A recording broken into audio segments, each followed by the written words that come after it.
जा रहे हैं वेक्टर चैप्टर के बारे में। वेक्टर चैप्टर जैसा कि ये हमारा सेकेंड चैप्टर है फिजिक्स चैप्टर में, तो वेक्टर चैप्टर का हमारा बहुत ज़्यादा सिग्निफिकेंस है इसमें आने वाले चैप्टर्स में, क्योंकि अगर हम लोग काइनेमेटिक्स पढ़ेंगे या फिर तुम्हारा न्यूटन्स लॉ ऑफ मोशन पढ़ेंगे तो उन सब में हमारा इसका बहुत ज़्यादा सिग्निफिकेंस देखने को मिलेगा। तो अब हम लोग जानेंगे कि इसका सिग्निफिकेंस को हम लोग यूज़ कैसे कर सकते हैं। तो ये चैप्टर हमें इस बारे में बतलाएगा कि जितने सारे क्वांटिटीज़ हुए हैं, जो यूनिट डायमेंशन में क्वांटिटीज़ के बारे में हम लोग थोड़ा सा भी स्टडी किए हैं, जो भी हम लोग क्वांटिटीज़ के बारे में अभी तक जानते हुए आए हैं, वो क्वांटिटीज़ क्या हो सकती है और उन क्वांटिटीज़ को कितने बेहतर तरीके से हम लोग समझ सकते हैं। तो आते हैं पहले क्वांटिटीज़ के ऊपर। हमारा सबसे पहला क्वांटिटीज़ है स्केलर क्वांटिटीज़। तो स्केलर क्वांटिटीज़ होती क्या है? तो स्केलर क्वांटिटीज़ का मतलब है ऐसी क्वांटिटी या ऐसी कोई भी फिजिकल क्वांटिटी जो कि डायरेक्शन तो हो उसके पास, डायरेक्शन ना हो लेकिन उसके पास मैग्नीट्यूड हो। मैग्नीट्यूड कहने का मतलब क्या हो जाता है? जैसे यहाँ पे लिखा हुआ है, physical quantity which can be described by only its magnitude does not require any direction.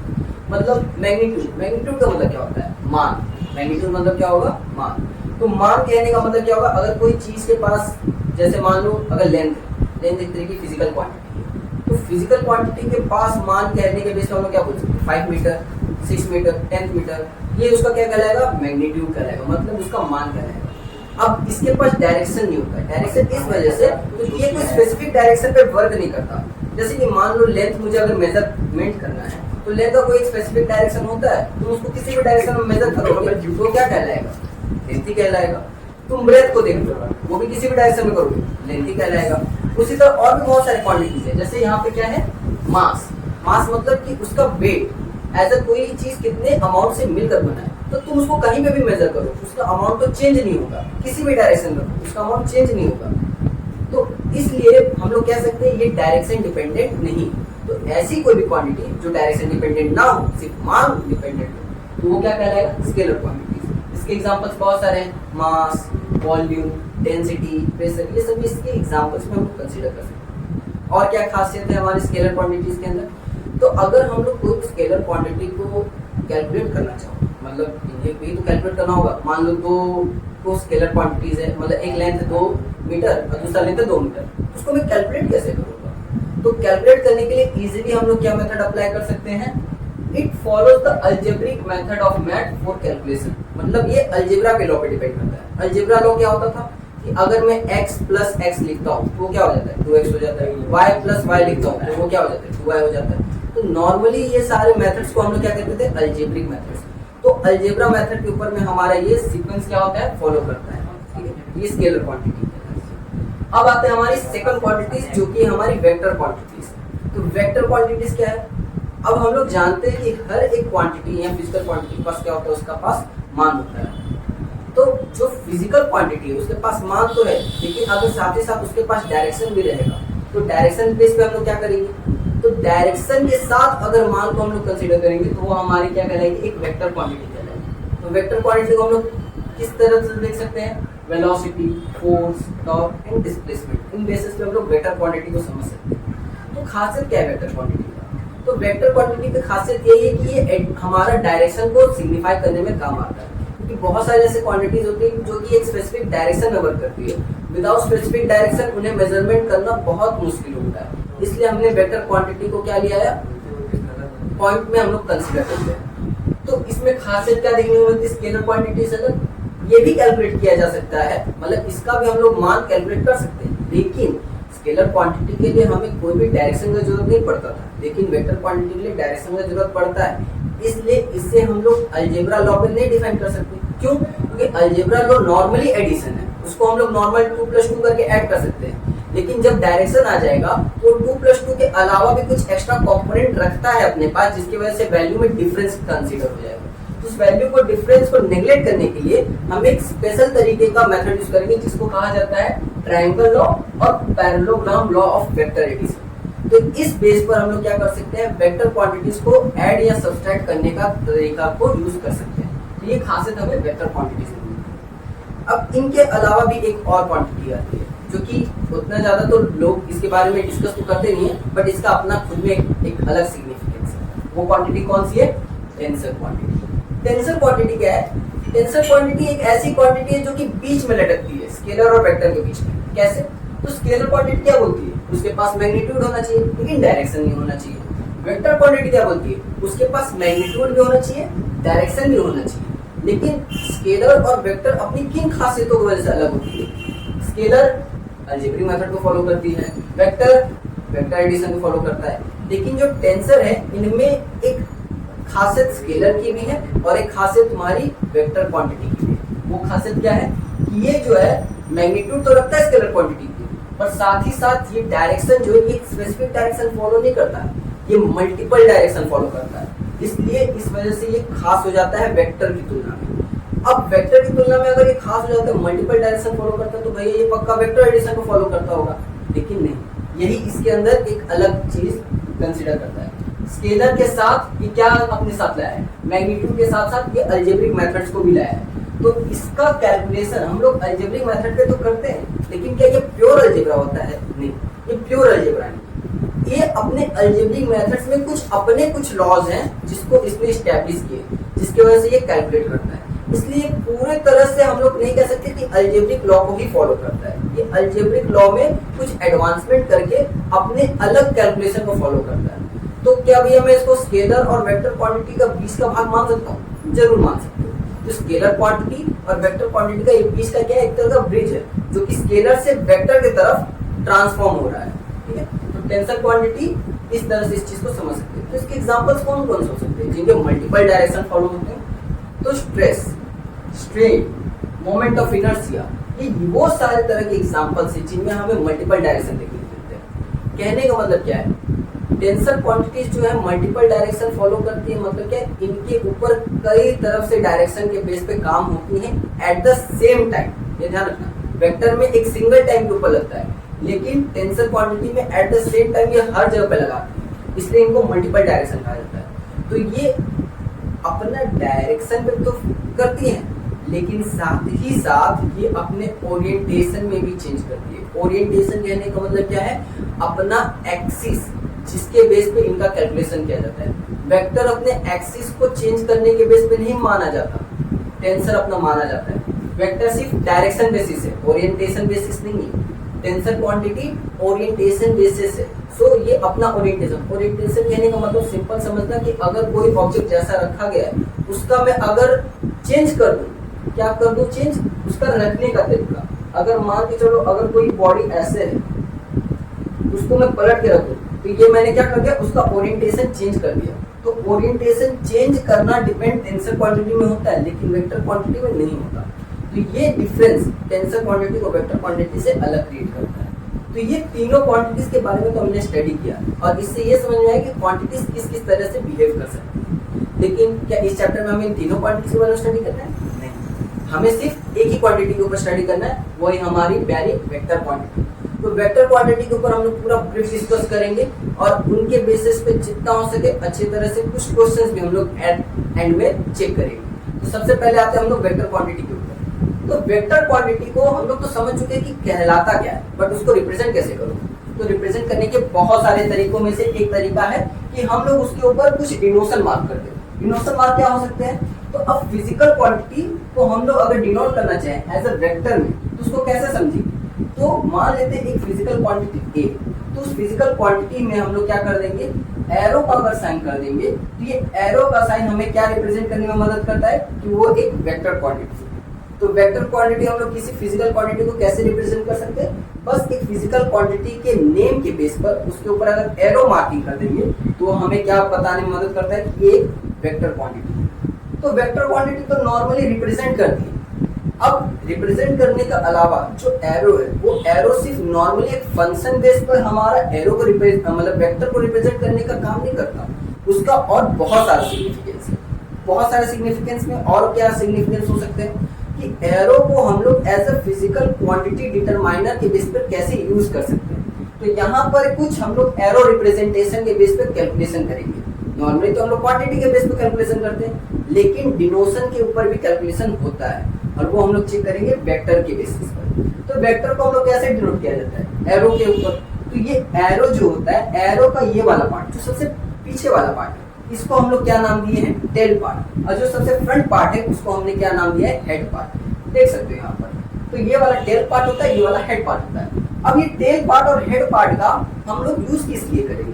तो टेल और हेड का काम होता है एज अ सब्सट्रैक्शन और एडिशन बेस पर किसी भी क्वांटिटी को हम लोग कैसे मेजर कर सकते हैं। तो यहाँ पे मैंने एक रूल डिफाइन कर दिया है कि अगर तुम चाहो तो 2 या 3 फिजिकल क्वांटिटी को अगर ऐड करना रहेगा, वो भी एरो बेस पर, तो कैसे कर सकते हो?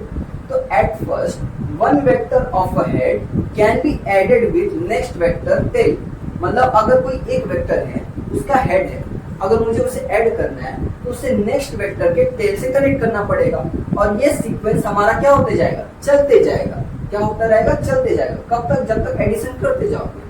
लेकिन एडिशन करने के बाद तो हमें क्या चाहिए? उसका रिजल्टेंट चाहिए, मतलब इक्वल वैल्यू। अगर तुम 1 + 2 + 3 + 4 ऐसे करते जा रहे हो कभी तो जाओगे तो कि हमें वैल्यू चाहिए, तो वो वैल्यू के लिए हमें क्या करना पड़ेगा? इक्वल करना पड़ेगा। तो ये इक्वल मेथड एरो रिप्रेजेंटेशन हम लोग कैसे दर्शाते हैं? क्लोज करके। तो जब हमें एट द एंड रिजल्ट चाहिए रहेगा तब हम लोग क्या कर देंगे? उसे क्लोज कर देंगे उस फिगर को। कैसे? उस क्लोज करने के लिए हम लोग दूसरा वेक्टर यूज करेंगे, और वो वेक्टर का हम लोग कोऑर्डिनेशन कैसा रखेंगे?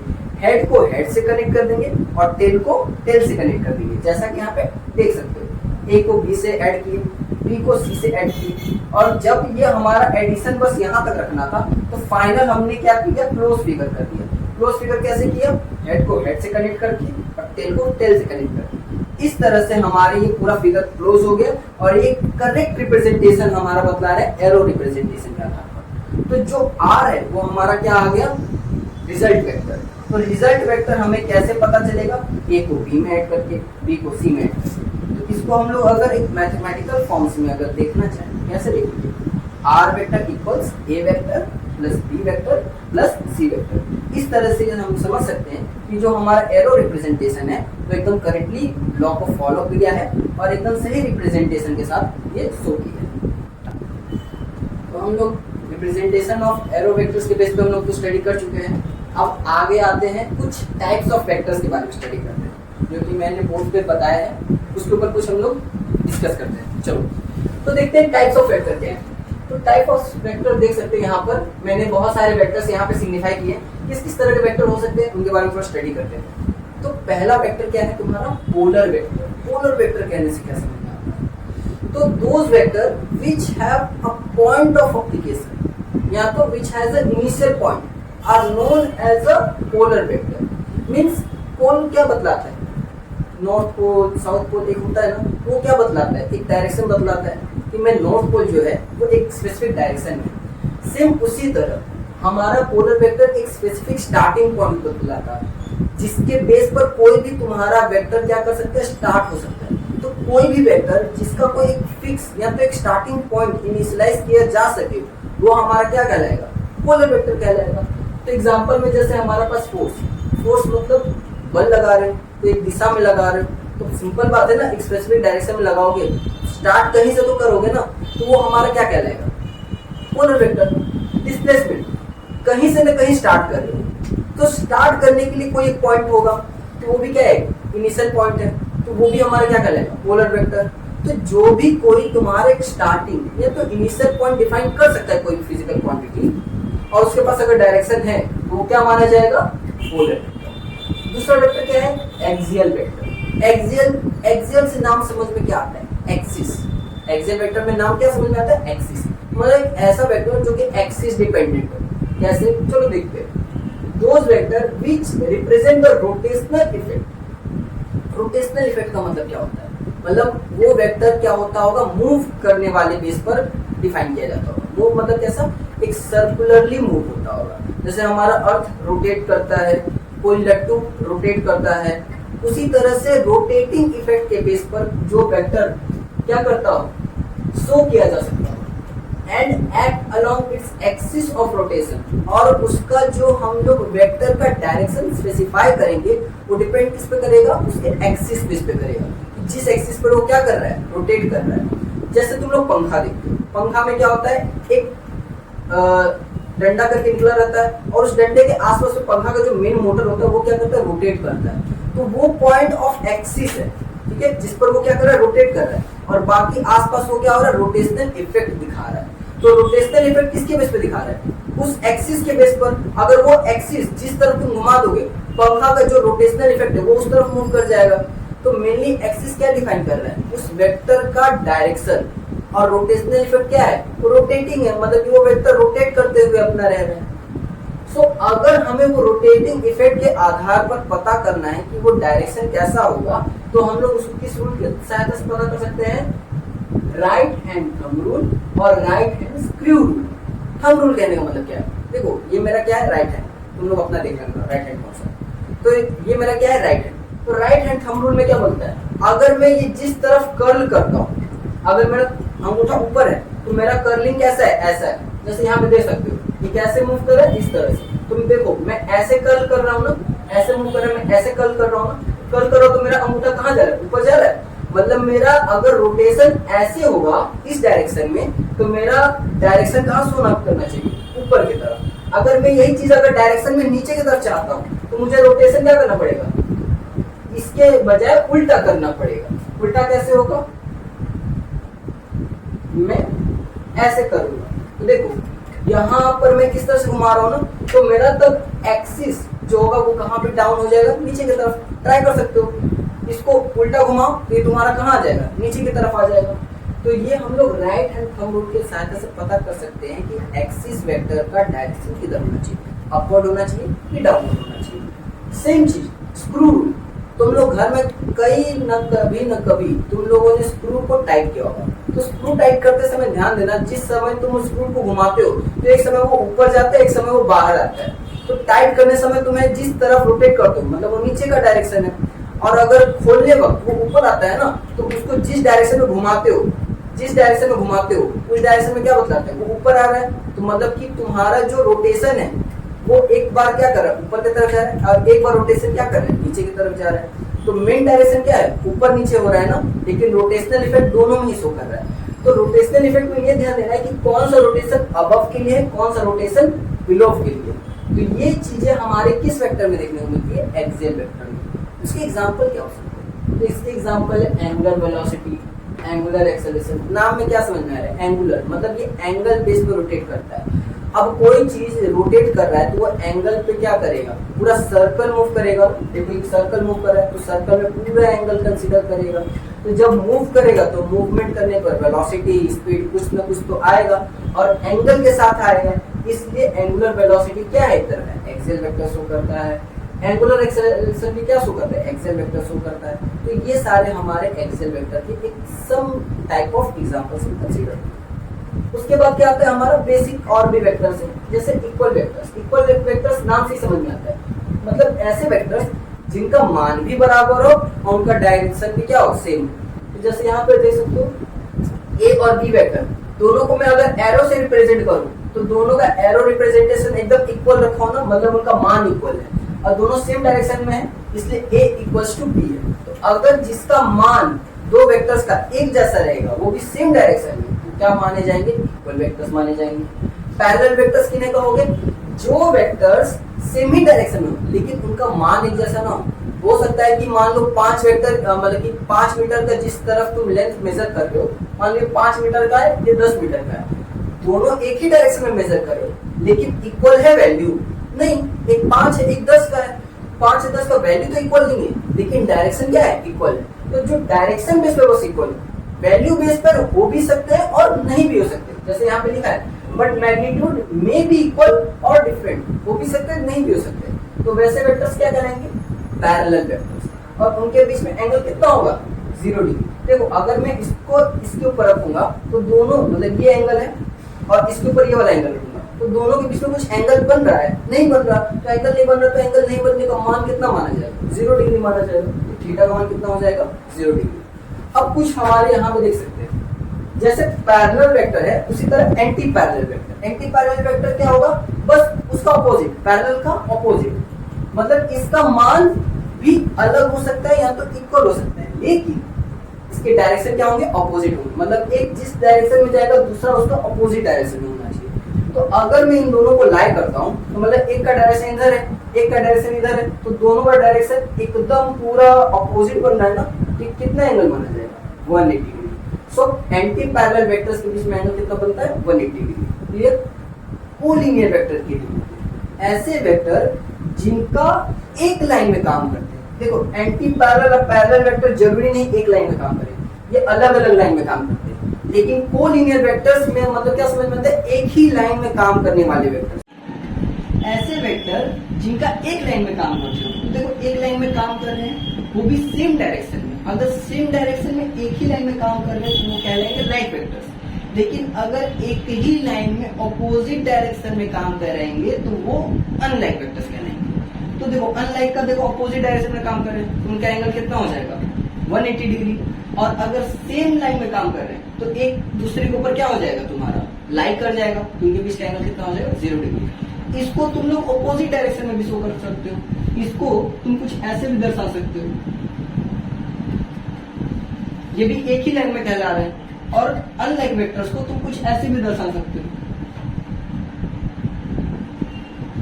देखो है तो एक ही लाइन में लेकिन ये एक दूसरे के ऑपोजिट में, एक आगे जाना चाह रहा है एक इधर जाना चाह रहा है, तो ये वाले क्या कहलाएंगे अनलाइक वेक्टर्स और ये वाले क्या कहलाएंगे लाइक वेक्टर्स।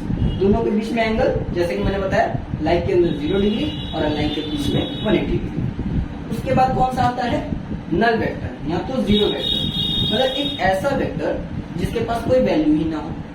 तो जरूरी नहीं जिसके पास वैल्यू नहीं हो तो उसके पास डायरेक्शन नहीं, मैं जिस डायरेक्शन में काम कर सकता हूँ बस उस डायरेक्शन में मेरा क्या है वैल्यू डिफाइन नहीं किया गया। तो वैल्यू नहीं डिफाइन किया गया मतलब मेरे पास 0 है, क्या मेरा डायरेक्शन स्पेसिफाइड नहीं है, डायरेक्शन मेरा स्पेसिफाइड नहीं है, लेकिन हेंस इज आर्बिट्री। आर्बिट्री कहने का मतलब कि वैल्यू बेस पर नहीं होने की वजह से मेरा डायरेक्शन का वर्किंग नहीं के बराबर माना जाएगा। ऐसा कुछ समझ सकते हो कि किसी के पास काम करने की क्षमता तो है लेकिन उसको काम नहीं दिया गया, तो इसका मतलब क्या वो काम कर नहीं सकता, कर सकता है लेकिन उसके पास काम ही नहीं दिएगा तो हम लोग उसकी क्षमता को क्या ही समझेंगे। सेम चीज वेक्टर के पास वैल्यू ही नहीं है, डायरेक्शन रह के भी क्या करेगा कि जब वैल्यू ही ना हो, क्योंकि वो जिस जगह पे काम करना चाहिए वो जगह तो काम ही नहीं कर पा रहा, इस वजह से हम लोग उसके डायरेक्शन को भी क्या कहेंगे स्पेसिफाइड नहीं मान सकते क्योंकि वो कहीं पे काम नहीं कर रहा, इसलिए जीरो या तो नल वेक्टर इसको कहते हैं। उसके बाद क्या आता है यूनिट वेक्टर। यूनिट वेक्टर नाम से समझ में आता है मतलब ऐसा वेक्टर जो कि यूनिट वैल्यू दर्शाता हो। तो a vector whose magnitude is 1 unit, मतलब जिसका मान सिर्फ 1 यूनिट है, and points in particular direction, और उसका डायरेक्शन एक फिक्स बेस पर जा रहा है, मतलब एक वैल्यू होगा उसका वैल्यू हमेशा कितना शो करेगा यूनिट मतलब 1, लेकिन वो डायरेक्शन क्या होगा फिक्स रहेगा, मतलब पॉइंट्स इन पर्टिकुलर डायरेक्शन मतलब एक फिक्स डायरेक्शन में वर्क करेगा। इस तरह के वेक्टर्स को हम लोग यूनिट वेक्टर्स कहेंगे। तो इसको स्पेशली रिप्रेजेंट किया जाता है एक तरीके से जिसको बोला जाता है ए कैप या तो हैट। ए क्या हो गया कोई फिजिकल क्वांटिटी, तो फिजिकल क्वांटिटी तो कुछ भी हो सकती है लेकिन हम लोग यूनिट वेक्टर बताएंगे कैसे, उसके ऊपर क्या होना चाहिए कैप या तो हैट रिप्रेजेंटेशन होना चाहिए, जिसके ऊपर ये रिप्रेजेंटेशन रहेगा मतलब वो क्या है एक तरह का यूनिट वेक्टर है। क्लियर। तो यूनिट वेक्टर को हम लोग कैलकुलेट करने का एक फॉर्मूला है कि जिस वेक्टर का हम लोग डायरेक्शन कैलकुलेट करना चाहते हैं उस डायरेक्शन में वो वेक्टर रखेंगे, नीचे में अब वैल्यू हम लोग कैलकुलेट करें ना तो वैल्यू के लिए उसका क्या करेंगे हम लोग मैग्नीट्यूड शिफ्ट लेंगे, क्योंकि एक वेक्टर तो हम लोग ले लिए डायरेक्शन के लिए और दूसरा किस लिए ले रहे हैं हम लोग उसका वैल्यू के लिए। तो वैल्यू के लिए देखो ये कुछ काम में लिखी है वेक्टर ए और उसके बगल में 2 लाइन्स है, इसको कहा जाता है मॉड्यूलस। इसको क्या कहा जाएगा मॉड्यूलस, ये कहा जाएगा modulus of vector. Modulus of vector का मतलब क्या है कि हम लोग किसी वेक्टर का सिर्फ मान बताना चाह रहे हैं, हम लोग किसी वेक्टर का सिर्फ क्या बताना चाह रहे हैं मान बताना चाह रहे हैं और कुछ नहीं। तो मान बताना चाह रहे हैं तो ये जो बड़े 2 लाइन्स है ये लाइन्स का काम क्या है मॉड्यूलस, मतलब वो सिर्फ मान बताने का काम करेगा। तो ये मान कैसे कैलकुलेट करेंगे, तो वेक्टर जो रहेगा उसको हम लोग कैलकुलेट करेंगे रूट ओवर के अंदर x square plus Y square plus Z square. ये रूल है। आने वाले चैप्टर्स मतलब इसके बाद वाले टॉपिक्स पे हम लोग स्टडी करेंगे कि वेक्टर्स को हम लोग मॉड्यूलस बेस पे कैलकुलेट कैसे करते हैं। ठीक है, पहले हम लोग अपने पॉइंट्स पे आ जाते हैं। कोप्लेनर वेक्टर, कोप्लेनर वेक्टर किन्हें कहोगे, those vector which always lie in a same plane. Plane कहने का मतलब क्या होता है कि जैसे 3 एक्सिस होते हैं, 3 एक्सिस होते हैं, x axis, y axis, z axis. तो देखो प्लेन कहने का मतलब कि 2 एक्सिस मिलकर एक प्लेन बनाते हैं। जैसे कि देखो मेरा बोर्ड है ना, तो बोर्ड में क्या है ये वाला एक एक्सिस है और ये वाला एक्सिस है, तो 2 एक्सिस है जिसकी वजह से ये क्या बन रहा है एक प्लेन बन रहा है। तो 3 एक्सिस में कितने प्लेन्स बनेंगे, ये 1 प्लेन हो गया, 2 प्लेन हो गया और ये कितना हो गया 3 प्लेन हो गया। तो 3 एक्सिस पे कितने प्लेन बनेंगे 3 प्लेन बनेंगे। सो कोप्लेनर किन्हें कहोगे, मतलब ऐसे वेक्टर्स जिनका एक ही प्लेन में वर्क करते हो तो दो ही वेक्टर्स क्या हो सकते हैं, एक प्लेन में हमेशा वर्क माने जाते हैं। मतलब अगर मैं जो दो वेक्टर्स को कंसीडर कर रहा हूँ वो हमेशा क्या कहलाएंगे, को प्लेनर कहलाएंगे। लेकिन अगर मैं तीन वेक्टर्स या तीन से ज्यादा वेक्टर्स को कंसीडर कर रहा हूँ तो को प्लेनर माने भी जा सकते हैं और नहीं भी। रीजन क्योंकि तीन वेक्टर्स तीन अलग डायरेक्शन में दर्शा सकते हैं, तीन वेक्टर्स सेम प्लेन में भी दर्शाए जा सकते हैं, तीन वेक्टर्स दोनों में ही दर्शाए जा सकते हैं। तो ये कहना मुश्किल रहेगा कि वो को प्लेनर होंगे कि नहीं होंगे। चार वेक्टर्स के लिए भी सेम कंडीशन, पांच वेक्टर्स के लिए भी सेम कंडीशन, लेकिन दो वेक्टर्स तो दो ही डायरेक्शन में काम करेंगे और दो डायरेक्शन मिलकर एक प्लेन बनाते हैं। इस वजह से दो वेक्टर्स हमेशा ही को प्लेनर माने जाएंगे। लेकिन तीन या तीन से ज्यादा जो भी वेक्टर्स होंगे वो को प्लेनर कंफर्म नहीं होंगे, हो भी सकते हैं और नहीं भी हो सकते हैं। इसलिए दो वेक्टर्स ऑलवेज बी को प्लेनर, बट थ्री वेक्टर्स और मोर देन थ्री वेक्टर्स में बी को प्लेनर। क्लियर? तो हम लोग लास्ट क्लास में कोप्लेनर वेक्टर के ऊपर हम लोगों ने स्टडी कर लिया था। आज हम लोग उसके आगे कुछ और भी टाइप्स ऑफ वेक्टर्स बचे हैं, उनके बारे में स्टडी करेंगे। तो देखो कुछ टाइप्स ऑफ वेक्टर जो बच गए थे उनमें से हमारा एक लास्ट वेक्टर में कुछ आता है जिसका नाम है पोजीशन वेक्टर। तो पोजीशन वेक्टर किसको कहते हैं? तो पोजीशन वेक्टर कहने का मतलब कि कोई भी ऐसा वेक्टर जिसका हम लोग एक पोजीशन सिग्निफाई करना चाहेंगे तो कैसे बताएंगे। तो देखो a vector which gives the position of an object refers to the origin to the coordinate system। मतलब अब हम लोग कोई कोऑर्डिनेट सिस्टम लेते हैं। कोऑर्डिनेट सिस्टम कैसे होते हैं? जैसे एक्स वाई प्लेन होता है या एक्स वाई जेड प्लेन, तीन एक्सिस वाले प्लेन या तो दो एक्सिस वाले प्लेन, दोनों तरह के होते हैं। तो अगर मैं इसमें ये ओरिजिन कंसीडर करता हूँ, ये वाला मेरा पॉइंट ओरिजिन होता है, तो ओरिजिन के रिस्पेक्ट में मान लो कोई एक पॉइंट होगा, मान लेते हैं ये पॉइंट कितना होगा, 1,2 वाला पॉइंट होगा। ये 1,2 वाला पॉइंट तुमने कहाँ से मेजर किया है? ओरिजिन से ना। तो ओरिजिन से ये 1,2 वाला पॉइंट तुम्हारा क्या बतलाना चाह रहा है? इस पॉइंट के लिए डायरेक्शन एक्सिस के बेस पर, तो ये 2 एक्सिस बेस पर ये वाले पॉइंट पर हमारा क्या बतला रहा है? इस पॉइंट पर ओरिजिन के रिस्पेक्ट में डायरेक्शन और वैल्यू तो इसके पास है ही। तो ये डायरेक्शन बेस पर वैल्यू के साथ जो हमारा दर्शाने की कोशिश कर रहा है वेक्टर, ये वेक्टर हमारा क्या कहलाएगा? पोजीशन वेक्टर कहलाएगा। सेम चीज जरूरी नहीं कि 2 एक्सिस में हो, 3 एक्सिस में भी हो सकता है। तो 3 एक्सिस में रहेगा तो 3 एक्सिस में तीनों डायरेक्शन को कंसीडर करेंगे।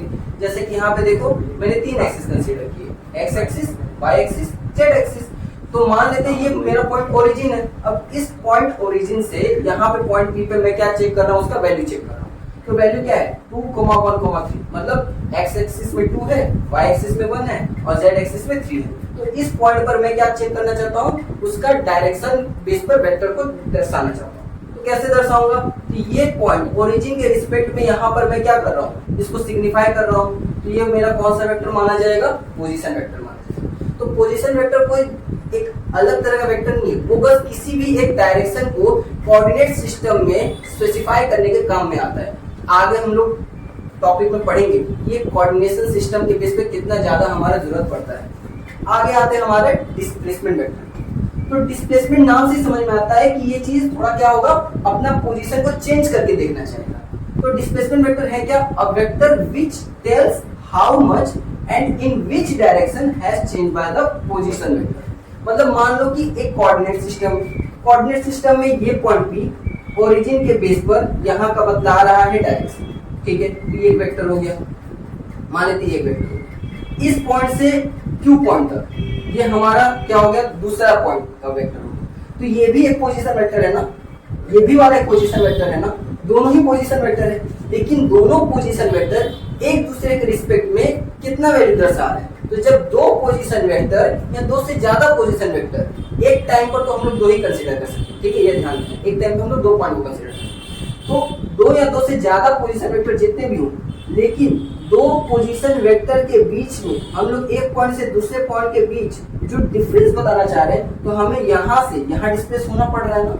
तो मैं इस पॉइंट से इस पॉइंट पे डिस्प्लेस हो रहा हूँ, तो ये मेरा क्या बता रहा है? डिस्प्लेसमेंट वेक्टर, कि मैं इस पोजीशन वेक्टर से इस पोजीशन वेक्टर के लिए कितना डिस्प्लेस करना चाह रहा हूँ। तो मैं यहाँ पे किस वैल्यू पर, 1,2 वैल्यू पर, इसमें कितना वैल्यू पर, 3,4 वैल्यू पर। तो मुझे डिस्प्लेस कितना करना पड़ेगा?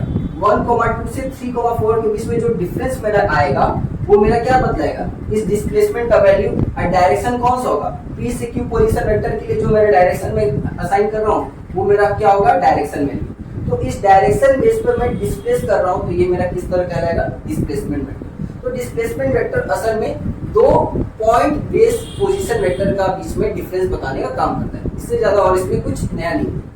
अब आते हैं हम लोग कोइनिशियल वेक्टर। कोइनिशियल वेक्टर क्या है, the vectors which have same initial point. Initial से क्या समझ में आता है, जहां से स्टार्टिंग, को का मतलब क्या होता है, सेम। तो जितने वेक्टर्स एक ही पॉइंट से स्टार्ट होने का ट्राई करें वो क्या कहलाएगा, हमारा कोइनिशियल वेक्टर।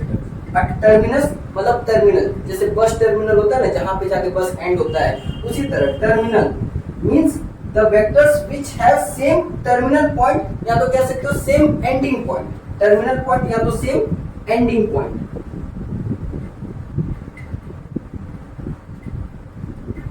Same ending point. तो जिस वेक्टर का स्टार्टिंग पॉइंट होगा उन्हें हम लोग क्या कहेंगे, कोइनिशियल, क्योंकि सभी वेक्टर्स एक पॉइंट से स्टार्ट हो रहे, भले किसी भी डायरेक्शन में जाए, स्टार्ट एक पॉइंट से हो रहे ना, ये क्या कहलाएंगे, कोइनिशियल वेक्टर। और कहीं से भी स्टार्ट हो लेकिन एंड सेम पॉइंट पे कहलाएंगे, तो क्या कहलाएंगे, को टर्मिनस वेक्टर। क्या कहलाएंगे, को टर्मिनस वेक्टर। तो ये सारे वेक्टर के टाइप्स के ऊपर था, जो कि हम लोग बहुत बेसिक के बारे में जानकारी की।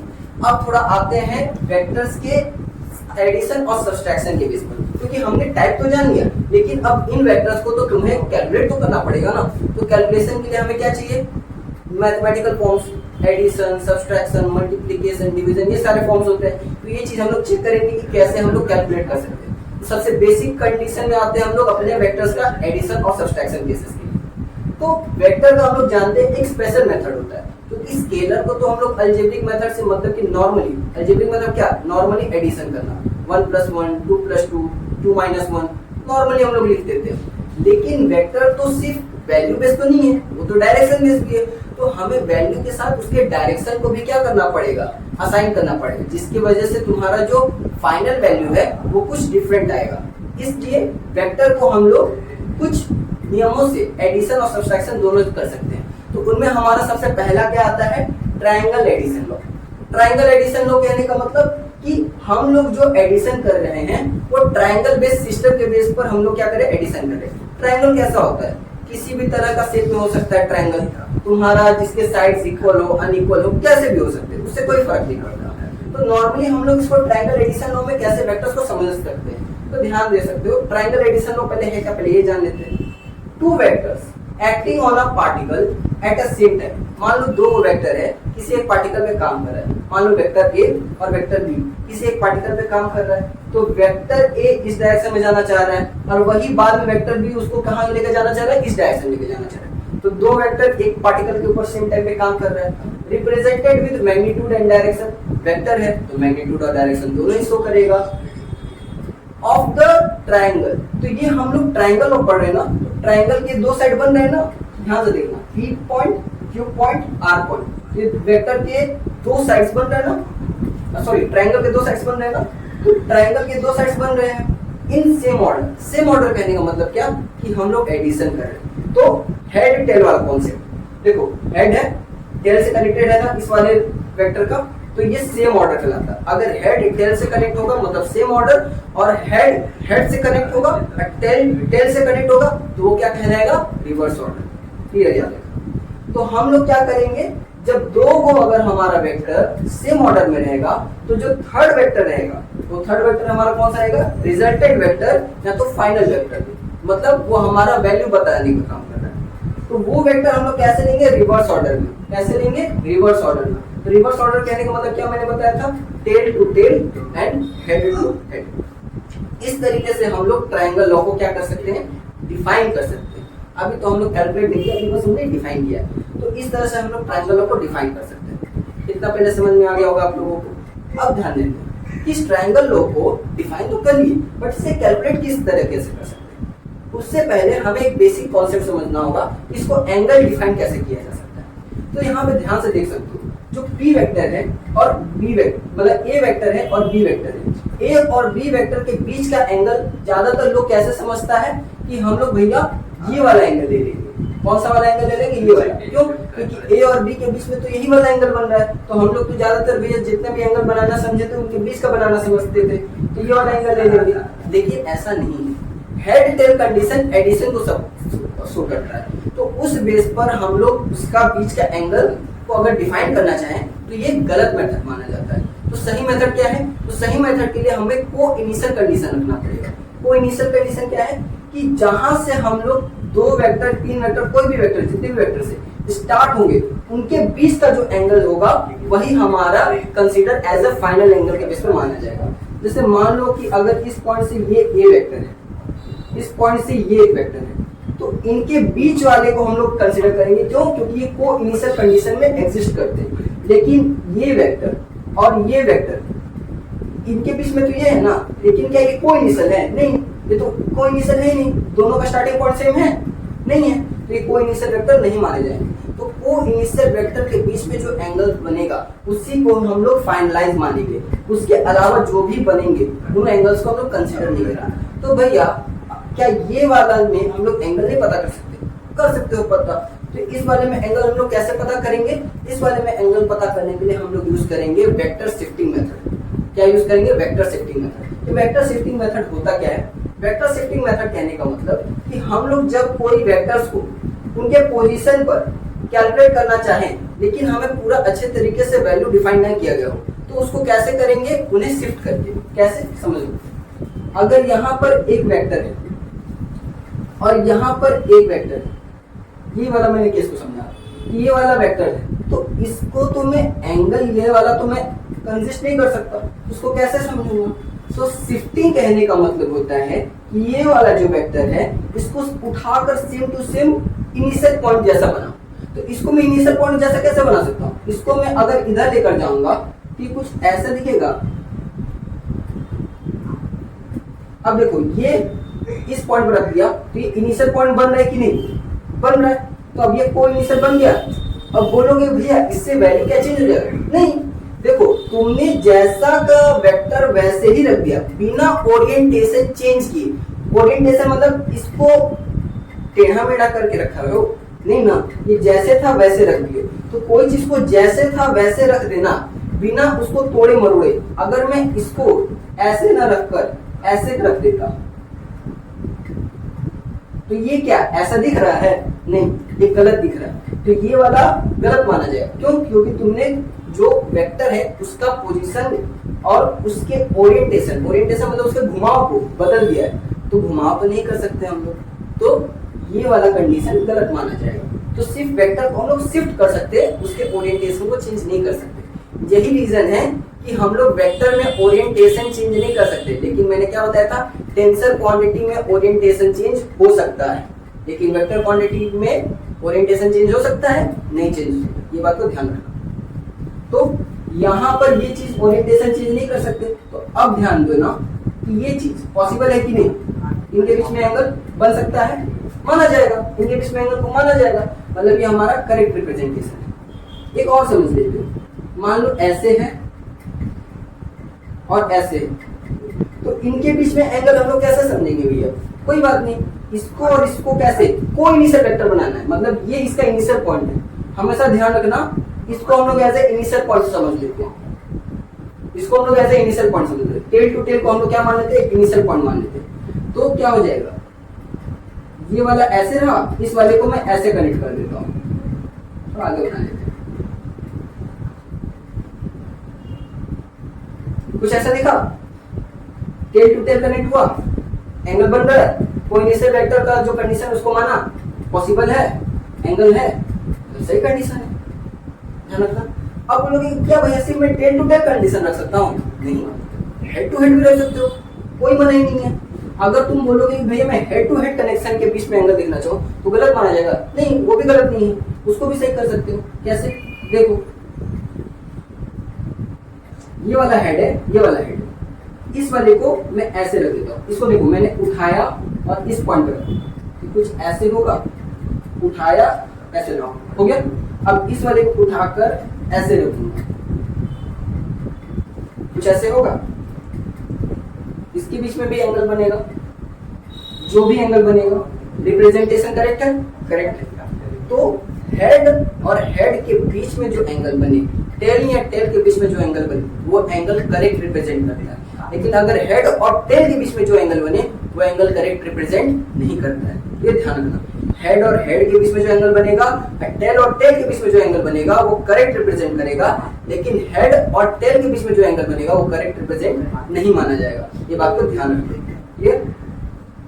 तो अब हम लोग ये चीज समझ गए हैं कि किस चीज को एंगल में कंसीडर किया जा सकता है और किसको एंगल में कंसीडर नहीं किया जा सकता है। तो पॉइंट पर आते हैं, इसको हमें कैलकुलेट करना है। देखो ट्रायंगल एडिशन लॉ में यहाँ पे ध्यान दे सकते हो कि दो को वेक्टर का वैल्यू को हमें डिफाइन है और इसे तीसरा वेक्टर हम लोग निकाल रहे हैं। तो ज्यादातर जरूरी तो नहीं है कि भैया सिर्फ 2 ही वेक्टर होंगे, उससे भी ज्यादा वेक्टर होंगे। हाँ बात सही है, लेकिन हमारा काम क्या है कि एक टाइम पे हम लोग 2 वेक्टर के साथ डील करके कैलकुलेट किया जा सकता है।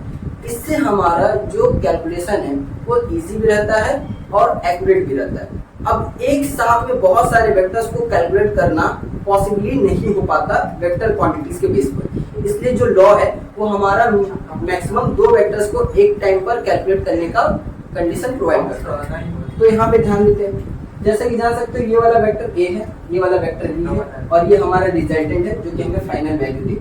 अब ध्यान दो, ये वाला एंगल टेल और हेड कनेक्ट हो रहा है, तो ये वाला एंगल माना जाएगा। ये वाला मान लो इस वाले एंगल का नाम मैं बीटा दे रहा हूँ, ये वाला एंगल माना जाएगा टेल और हेड के बीच में? नहीं माना जाएगा, ये गलत है। तो भैया एंगल हम लोग कहाँ मानेंगे 2 वेक्टर्स के बीच में? ए और बी का 2 वेक्टर्स के बीच में एंगल हम लोग कहाँ मानेंगे? तो हम लोग ये थीटा वाला मानेंगे। अगर ढंग से देखो तो बगल में मैंने थीटा बनाया है, तो थीटा बनाया मतलब ये वाला एंगल माना जाएगा। तुम लोग बोलोगे कैसे? मैंने मान लिया इस वाले को अगर मैं आगे शिफ्ट करूंगा, इस वाले को मैं आगे शिफ्ट करूंगा, ये कुछ ऐसा नहीं दिखेगा। ये वाला बी वेक्टर और ये वाला ए वेक्टर ऐसा नहीं दिखेगा, इसलिए मैंने यहाँ पे डॉट डॉट करके दिखाया है। ये बतलाने की कोशिश किया है कि यही वेक्टर को मैं आगे खींच कर अगर लेकर जाऊं, मतलब ये वेक्टर का वैल्यू जितना भी होगा अगर मैं इसे खींचूंगा तो कुछ यहाँ तक जाएगा, तो इस बेस पे इसका इनिशियल पॉइंट को मैं यहाँ कंसीडर कर सकता हूँ कि नहीं कर सकता हूँ। ये एंगल के बेस पे मेरा मानना सही कहलाएगा। क्लियर बात? तो हम लोगों ने ये चीज समझ लिया कि 2 वेक्टर्स के बीच का एंगल थीटा है। थीटा क्या है? Angle between A and B. Theta क्या है? Angle between A and B. तो अल्फा भी है किसके बीच में? अगर ध्यान दो तो ये ए वेक्टर का इनिशियल पॉइंट भी है और आर वेक्टर का भी इनिशियल पॉइंट ये है, तो ये अल्फा किसके बीच में बन रहा है? आर और ए के बीच में बन रहा है ना, तो ये किसके बीच का एंगल होगा? अल्फा तब किसके बीच का एंगल होगा? एंगल बिटवीन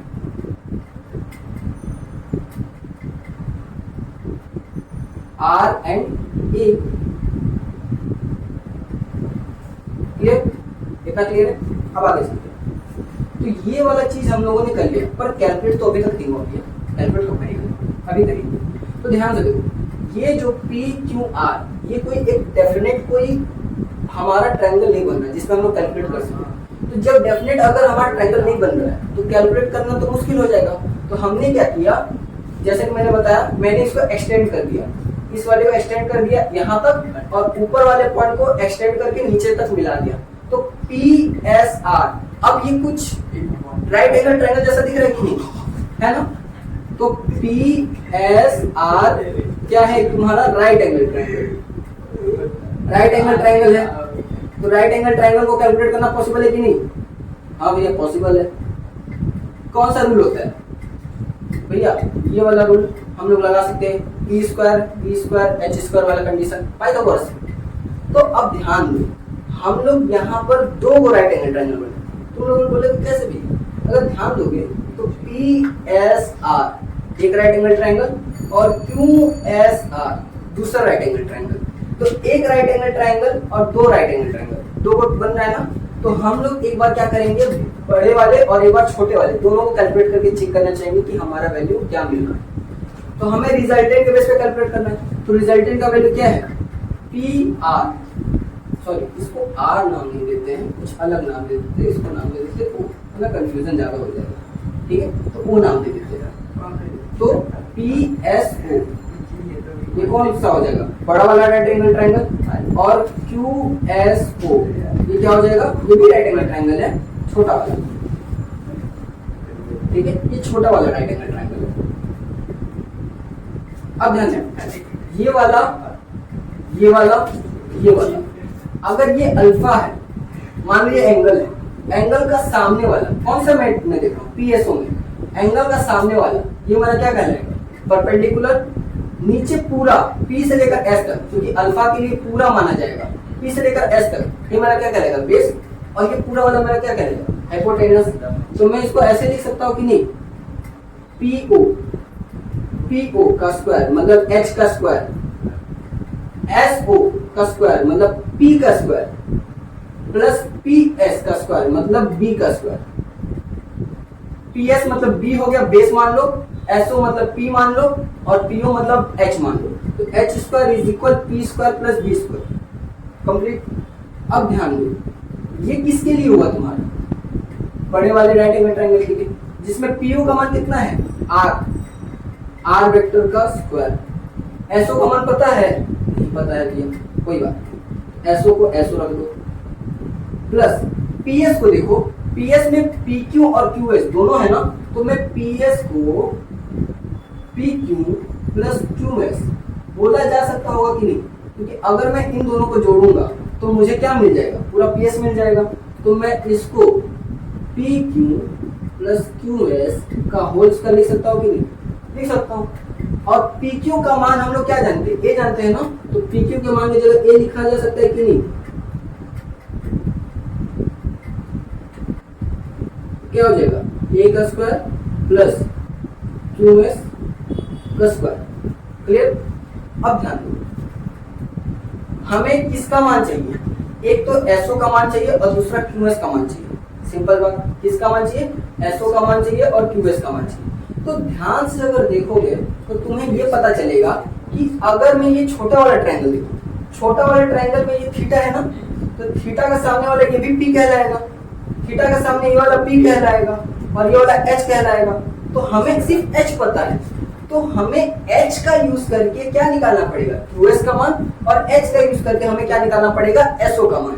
समझ में आ रहा है, हमारा थीटा का सामने वाला पी, ये वाला पी और ये वाला एच, तो हमें तो सिर्फ ये एच ही पता है ना, पी और बी तो नहीं पता, और पी भी हमें निकालना है। तो हम लोग क्या कर सकते हैं, एच का ही यूज करके पी भी निकाल सकते हैं और पी भी निकाल सकते हैं।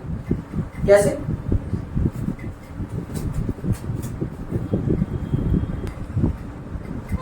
तो हम लोग जान रहे हैं कि हमें पी और बी का मान निकालना, तो ठीक है, पी और बी का मान कैसे निकाल सकते, तो इसके लिए हम लोग ये वाला एंगल यूज कर सकते कि नहीं, साइन थीटा और कॉस थीटा। साइन थीटा का मान क्या होता है, पी बाई एच, पी का मान क्या है, एसओ, एच का मान क्या है, क्यू। कॉस थीटा के लिए क्या चाहिए, बी चाहिए और एच चाहिए ना, तो बी का मान क्या है, क्यूएस, एच का मान क्या है, क्यू। अब साइन थीटा का मान एसओ बटा में क्यू, क्यू का मान हम लोग क्या जान रहे हैं, बी जान रहे हैं ना, तो ऐसे लिख सकते कि नहीं, एसओ बटा में बी, और यहाँ पे क्या लिख सकते हैं हम लोग, क्यूएस बटा में बी, पॉसिबल है कि ऐसे लिख सकते हैं। तो अब ऐसे लिखने के बाद अगर ढंग से देखो तो एसओ का मान हमें क्या मिल जाएगा, बी साइन थीटा मिल जाएगा, और क्यूएस का मान हमें बी कॉस थीटा मिल जाएगा,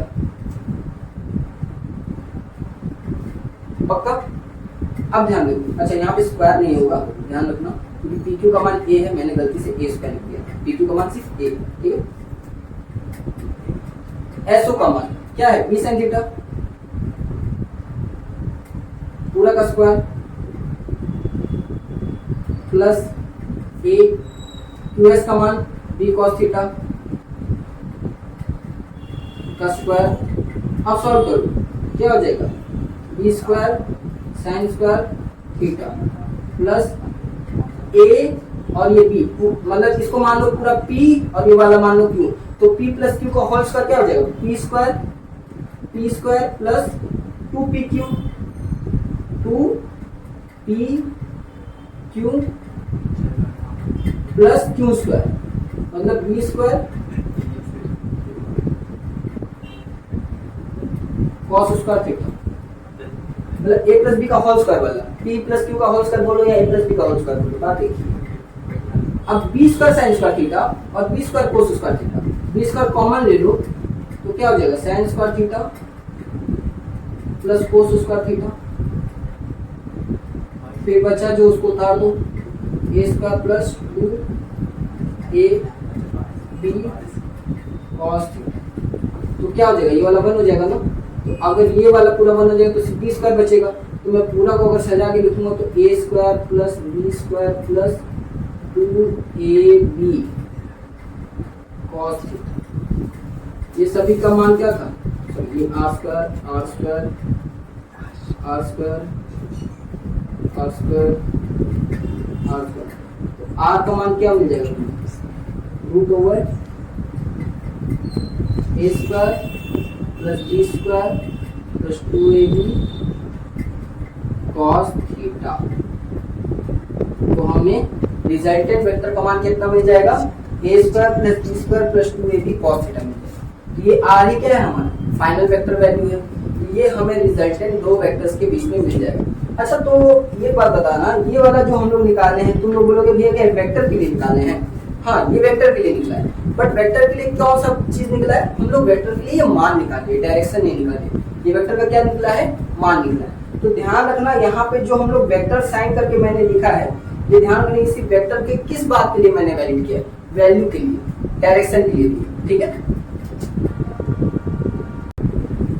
तो हम लोग इससे पिछले वाले टाइम में हम लोग क्या क्या चेक किए थे कि ट्रायंगल लॉ के रिजल्टेंट का वैल्यू कितना था। अब हम लोग देखेंगे उस रिजल्टेंट का एंगल बेस वैल्यू कितना होगा। एंगल बेस कहने का मतलब डायरेक्शन का वैल्यू कितना होगा। तो डायरेक्शन का मान निकालने के लिए हम लोग क्या कर सकते हैं, मेन वो डायरेक्शन क्या तुम्हारा रिजल्टेंट के साथ बनना चाहिए। तो रिजल्टेंट के साथ बनने वाला एंगल क्या था अल्फा। तो अल्फा के साथ रिजल्टेंट का जो एंगल बनेगा वही हमारा क्या बतलाएगा रिजल्टेंट का डायरेक्शन। पर किसके रिस्पेक्ट में, तो देखना ये ए के साथ एंगल बना रहा है ना, तो ये जो रिजल्टेंट का एंगल या तो डायरेक्शन हमें बतलाना चाहेगा वो किस वेक्टर के रिस्पेक्ट में बताएगा ए वेक्टर के रिस्पेक्ट। तो इसको कैसे कैलकुलेट करेंगे, तो मैंने वही वाला डायग्राम यहाँ पे बनाया है, ध्यान से देख सकते हो कि अल्फा के सामने वाला ये क्या कहलाएगा पूरा पी कहलाएगा, नीचे वाला पूरा क्या कहलाएगा बी कहलाएगा और ये वाला पूरा क्या कहलाएगा एच कहलाएगा। तो अल्फा के सामने वाला पी और ये पूरा वाला बी, तो पी बाई बी किस में आएगा टेन अल्फा के अंदर आएगा। तो टेन अल्फा का मान क्या हो जाएगा पी बाई बी। पी का मान क्या है ओ एस और पी का मान क्या हो जाएगा पूरा पी एस। पूरा वाला लेंगे तो पूरा लेंगे पी एस, तो पी एस किससे जोड़कर मिला है P Q plus Q S, P Q plus Q S, उन दोनों को मिला के क्या बना है पी एस।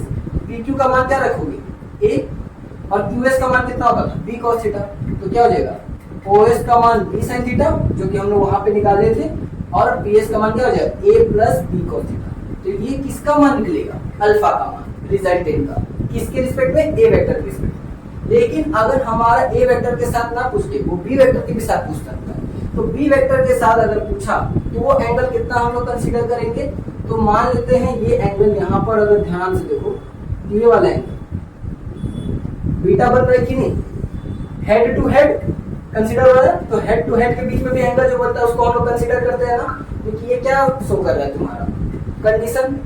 अब ये कंडीशन में ध्यान देखो तो ये बीटा जो तुम्हारा बन रहा है एंगल इसके बीच में बन रहा है आर और बी के बीच में। तो यहाँ पे ये रिजल्टेंट जो दिखा रहा है किसके करस्पॉन्डिंग में दिखा रहा है तुम्हारा बी के करस्पॉन्डिंग। तो ये वाला एंगल के लिए हम लोग क्या कंसीडर कर सकते हैं टेन बीटा वाला कंडीशन कंसीडर करेंगे। तो जब टेन बीटा वाला कंसीडर करोगे तब हमारा डायरेक्ट वैल्यू कितना आ जाएगा ए साइन थीटा बटा में बी प्लस सॉरी बी नहीं यहाँ पर ये होगा हाँ, तो ए साइन थीटा बटा में ए प्लस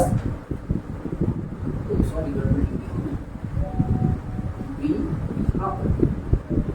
बी प्लस ए कॉस थीटा। क्लियर। तो ए साइन थीटा बता में बी प्लस ए कॉस थीटा कब, जब अगर हम लोग रिजल्टेंट को बीटा के मतलब बी वेक्टर के करस्पॉन्डिंग में देखें।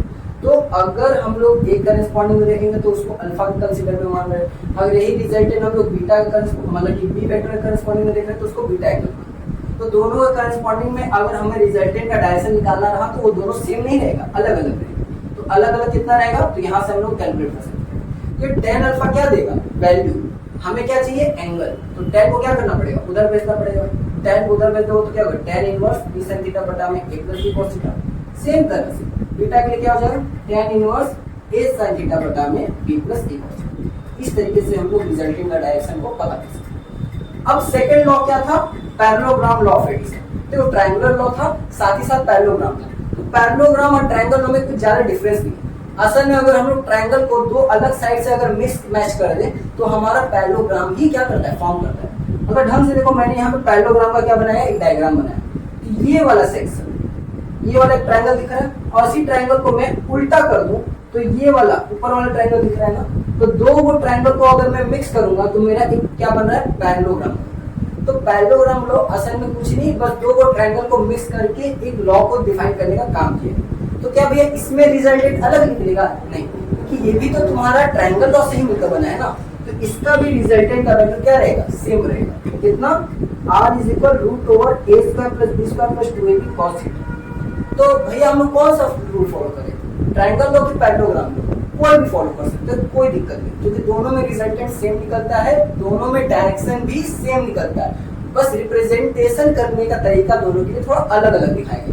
इसीलिए हम लोग एक को ट्रायंगल लॉ नाम दे दिया और दूसरे को पैरेललोग्राम नाम दिया। अब डायरेक्शन भी सेम रहेगा, ये ध्यान रखना, पैरेललोग्राम के लिए भी यही वाला डायरेक्शन का फॉर्मूला रहेगा, कुछ डिफरेंस नहीं, बस मैंने तरीका, ये जो रिप्रेजेंटेशन करने का तरीका बस ये है। देखो, तो पैरेललोग्राम को रिप्रेजेंट कैसे करोगे, अगर दो वेक्टर को हम लोग क्या ले रहे हैं, इनिशियल जहां से स्टार्ट कर रहे हैं वहीं से उसका हम लोग रिजल्टेंट वेक्टर को भी स्टार्ट करेंगे। देखो लिखा है, if two vectors represented by the adjacent side of a parallelogram. देखो ये पूरा पैरेललोग्राम है, पैरेललोग्राम के 4 साइड्स होते हैं, जिसका आमने सामने की भुजाएं क्या होते हैं, थोड़े से पैरेलल साइड होते हैं। देखो ये वाला साइड इस साइड के पैरेलल है और ये वाला साइड इस साइड के पैरेलल, तो दो साइड आमने सामने क्या होंगी, पैरेलल। तो जो दो वेक्टर्स होंगे वो क्या बतलाएंगे, adjacent side of parallelogram. Adjacent मतलब कि वो दोनों साइड एक दूसरे से आसपास होंगे। तो बी वेक्टर और ए वेक्टर दोनों आसपास वाला साइड है कि नहीं, पैरेललोग्राम का आसपास वाला साइड है, तो ये दोनों वेक्टर पैरेललोग्राम का एडजेसेंट साइड है, सेम पॉइंट से निकला है, और उसी सेम पॉइंट से हमारा फिर क्या निकलेगा, रिजल्टेंट भी निकलेगा। ठीक है, और वो किस तरह से निकलेगा, डायगोनल बेस पे। अगर तुम पूरा पैरेललोग्राम फॉर्म करोगे ना तो ये क्या निकल रहा है, विकर्ण निकल रहा है। क्या निकल रहा है, विकर्ण, ये वाला पूरा पॉइंट क्लियर। तो ये हमारा विकर्ण, सॉरी कर्ण निकल रहा है। विकर्ण हम लोग 3D डायग्राम में बोलेंगे, कर्ण मतलब हाइपोटेनस हम लोग 2D डायग्राम में बोलेंगे। तो ये हमारा क्या निकलेगा, कर्ण निकलेगा। तो हाइपोटेनस, तो हाइपोटेनस का मान कितना है, r। तो सेम चीज अगर मैं इसको वेक्टर शिफ्टिंग करूं, b को अगर इधर शिफ्ट करूं तो कुछ ऐसा ही दिखेगा कि नहीं। ये पूरा b वेक्टर, इसको उठाकर इधर रख दिया, b वेक्टर को उठाकर मैं इधर रख दिया, तो पूरा सेम ट्रायंगल जैसा दिख रहा है ना। अगर मैं a वेक्टर को उठाकर पूरा ऊपर रख दूं तो ये b वेक्टर, a वेक्टर, ये भी r वेक्टर, तो ये भी तुम्हारा ट्रायंगल दिख रहा है, नीचे वाला भी ट्रायंगल दिख रहा है। अब दोनों से रूल निकालोगे तो रिजल्टेंट का तो एक ही लॉ निकल गया है ना, तो कुछ डिफरेंट नहीं है। तो डायरेक्शन में भी कोई डिफरेंट नहीं आएगा और तुम्हारा वैल्यू में भी कोई डिफरेंट नहीं आएगा, रिजल्टेंट वेक्टर में। ठीक है, ये ध्यान रखना, बस ये तुम्हें ध्यान रखना है कि जो रिजल्टेंट वेक्टर है तुम किसके करस्पॉन्डिंग में चेक करो। अगर जिसके करस्पॉन्डिंग में चेक करे हो तो उसके दूसरे वाले वेक्टर के करस्पॉन्डिंग में वैल्यू कुछ अलग आएगा, तो ध्यान रखना कैलकुलेट करने से। क्लियर। अब आते हैं कुछ स्पेशल केसेस पे। स्पेशल केस कहने का मतलब कि अगर यही वैल्यू को हम लोग मैक्सिमम और मिनिमम कब देख सकते हैं, तो ध्यान रखो ये जो हमारा मैग्नीट्यूड वैल्यू रिजल्टेंट का, ये क्या निकाले हैं, मैग्नीट्यूड। मैग्नीट्यूड मतलब मान, रिजल्टेंट वेक्टर है, वेक्टर के पास क्या होता है, मैग्नीट्यूड और डायरेक्शन। तो ये वाला हमें क्या देगा, मैग्नीट्यूड का वैल्यू। तो ये मैग्नीट्यूड हम लोग क्या कर सकते हैं, मैक्सिमम एक बार रखना चाहिए और एक बार मिनिमम रखना चाहिए। तो अगर r मैक्सिमम रखना चाहेंगे तो ध्यान बताओ, a और b तो वैल्यू कुछ भी हो सकता है, लेकिन एंगल तो अपने हाथ में है ना। तो ये कौन सा एंगल है, cos थीटा। तो cos का कौन सा एंगल तुमको मैक्सिमम वैल्यू दे सकता है, सिंपल बात है, 0 डिग्री। तो 0 डिग्री पे तुम्हें क्या मिलेगा, मैक्सिमम वैल्यू मिलेगा एंगल बेस पे। तो अगर मैक्सिमम मिलेगा तो a² + b² + 2ab। अब cos थीटा, थीटा का मान कितना है, 0 डिग्री, तो cos थीटा का मान कितना हो जाएगा, 1। तो पूरा वैल्यू कितना हो जाएगा, 2ab हो जाएगा। अगर इसको मैं सॉल्व करूं तो मुझे क्या मिलेगा, a + b। तो अगर मुझे रिजल्टेंट मैक्सिमम चाहिए तो दोनों वेक्टर को मैं क्या कर देना चाहूंगा, ऐड कर देना चाहूंगा। क्या कर देना चाहूंगा, ऐड कर देना चाहूंगा। और अगर मेरे cos थीटा का मान, मतलब अगर मेरे दोनों वेक्टर्स दोनों एक दूसरे का परपेंडिकुलर हो जाए, मतलब थीटा मेरा क्या हो जाए, 90 डिग्री हो जाए, थीटा मेरा क्या हो जाए, 90 डिग्री हो जाए, तो मेरा क्या हो जाएगा, cos थीटा का मान 0 हो जाएगा ना। cos थीटा का मान मेरा क्या हो जाएगा, 0 हो जाएगा ना। तो मेरा आर वैल्यू तब वो मैक्सिमम नहीं कहलाएगा। तो आर वैल्यू मेरा कब, थीटा जब 90 डिग्री रहेगा, ये वाला मैक्सिमम रहेगा 0 डिग्री पर, और ये root over A square plus B square 2ab cos theta, थीटा का मान 90, cos थीटा का मान 0, और 0 को 2ab के साथ मल्टीप्लाई करोगे तो क्या हो जाएगा 0, तो root over A square plus B square मान आ जाएगा। ठीक है, ये कब मिलेगा, जब मेरा एंगल क्या होगा 90 डिग्री, तब मुझे आर का मान ये मिलेगा। अच्छा, तो ये वाला जो हमने वैल्यू निकाला, ये किसके बेस पे निकाला, कॉस के बेस पे। किसके बेस पे निकाला, कॉस के बेस पे। लेकिन अगर यही चीज हमें कॉस के आधार पे ना देकर साइन के आधार पे पूछे तो उसको बोला जाएगा लॉ ऑफ साइन बोला जाएगा। तो लॉ ऑफ साइन बेस पर हम लोग इसको कैसे कैलकुलेट करेंगे, R by sine theta, A by sine beta और बी बाई साइन अल्फा। इस आधार पर हम लोग क्या करेंगे, कैलकुलेट कर सकेंगे। अगर कॉस ना देकर साइन के बेस पर हमसे बोला तो, ठीक है, अगर साइन एंगल के बेस पे हमसे दिया तो हम लोग वही चीज आर वेक्टर, ए वैल्यू और बी वैल्यू कैसे निकाल सकते हैं, इस तरह से मिलते हम लोग निकाल सकते हैं। तो इसको लॉ ऑफ साइन कहेंगे, और इसमें हम लोग कॉस को यूज कर रहे हैं ना, तो इसको बोल सकते हो लॉ ऑफ कोसाइन। क्या बोल सकते हो, लॉ ऑफ कोसाइन। ठीक है, तो ध्यान देना, यहाँ पे मैंने सिर्फ एडिशन किया, सब्सट्रैक्शन नहीं किया, बट हमारा तो काम था एडिशन और सब्सट्रैक्शन दोनों। तो सब्सट्रैक्शन कैसे करेंगे, तो अगर ध्यान दोगे, ये वेक्टर जो तुम्हें दिखा था, ए वेक्टर और बी वेक्टर, ये क्या था, ए वेक्टर, ये क्या था तुम्हारा बी वेक्टर। तो बी वेक्टर जिस डायरेक्शन में है वो वाला मेरा एंगल ये बन रहा है थीटा। ए और बी के बीच में जो एंगल बन रहा है मेरा थीटा। अगर मैं बी को रिवर्स ले लूं, क्या ले लूं मैं, रिवर्स ले लूं, तो रिवर्स कुछ ऐसा दिखेगा, ठीक इसका उल्टा। तो रिवर्स लेने का कहने का मतलब क्या, अब मेरा ये बी हो जाएगा, तो क्या ये पॉजिटिव कहलाएगा बी, नहीं, क्योंकि मेरा जिस डायरेक्शन में था तब वो पॉजिटिव था। मैं अगर उसको रिवर्स ले लूंगा तो मेरा क्या कहलाएगा, नेगेटिव केस में माना जाएगा। तो मेरा बी वेक्टर जो होगा वो कौन सा होगा, नेगेटिव केस में होगा। किस केस में होगा, नेगेटिव केस में होगा। और ये जो मेरा एंगल बनेगा, तो अब थीटा क्या था ऐसे, अब मैं इसको पूरा ऐसे घुमा दूंगा, तो पूरा का पूरा ये कितना घुमा, ये घुमा 180 डिग्री, ये था थीटा, तो पूरा कितना मेरा घूम गया 180 डिग्री माइनस थीटा वैल्यू घूम गया। पूरा मेरा कितना घूम गया 180 डिग्री माइनस थीटा घूम गया। तो पूरा मेरा कितना 180 डिग्री माइनस थीटा एंगल। तो 180 डिग्री माइनस थीटा एंगल पे मुझे क्या मिलेगा, सब्सट्रैक्शन वैल्यू। क्या मिलेगा मुझे, सब्सट्रैक्शन वैल्यू। तो अगर मैं इसमें इस चीज को वैल्यू को पुट करूं तो देखो मुझे क्या देखने को मिल सकता है। तो अगर ध्यान से देखोगे, root over A square plus B square plus 2ab cos theta, यही मेरा क्या था, वैल्यू था ना एडिशन का, A square plus B square plus 2ab cos theta. मुझे क्या चाहिए, नेगेटिव में वैल्यू चाहिए ना, तो नेगेटिव में वैल्यू चाहिए, तो नेगेटिव के लिए थीटा का मान कितना रख दूंगा मैं 180 डिग्री। कितना रख दूंगा 180 डिग्री। तो cos थीटा का मान क्या हो जाएगा मेरा -1। क्या हो जाएगा मेरा -1।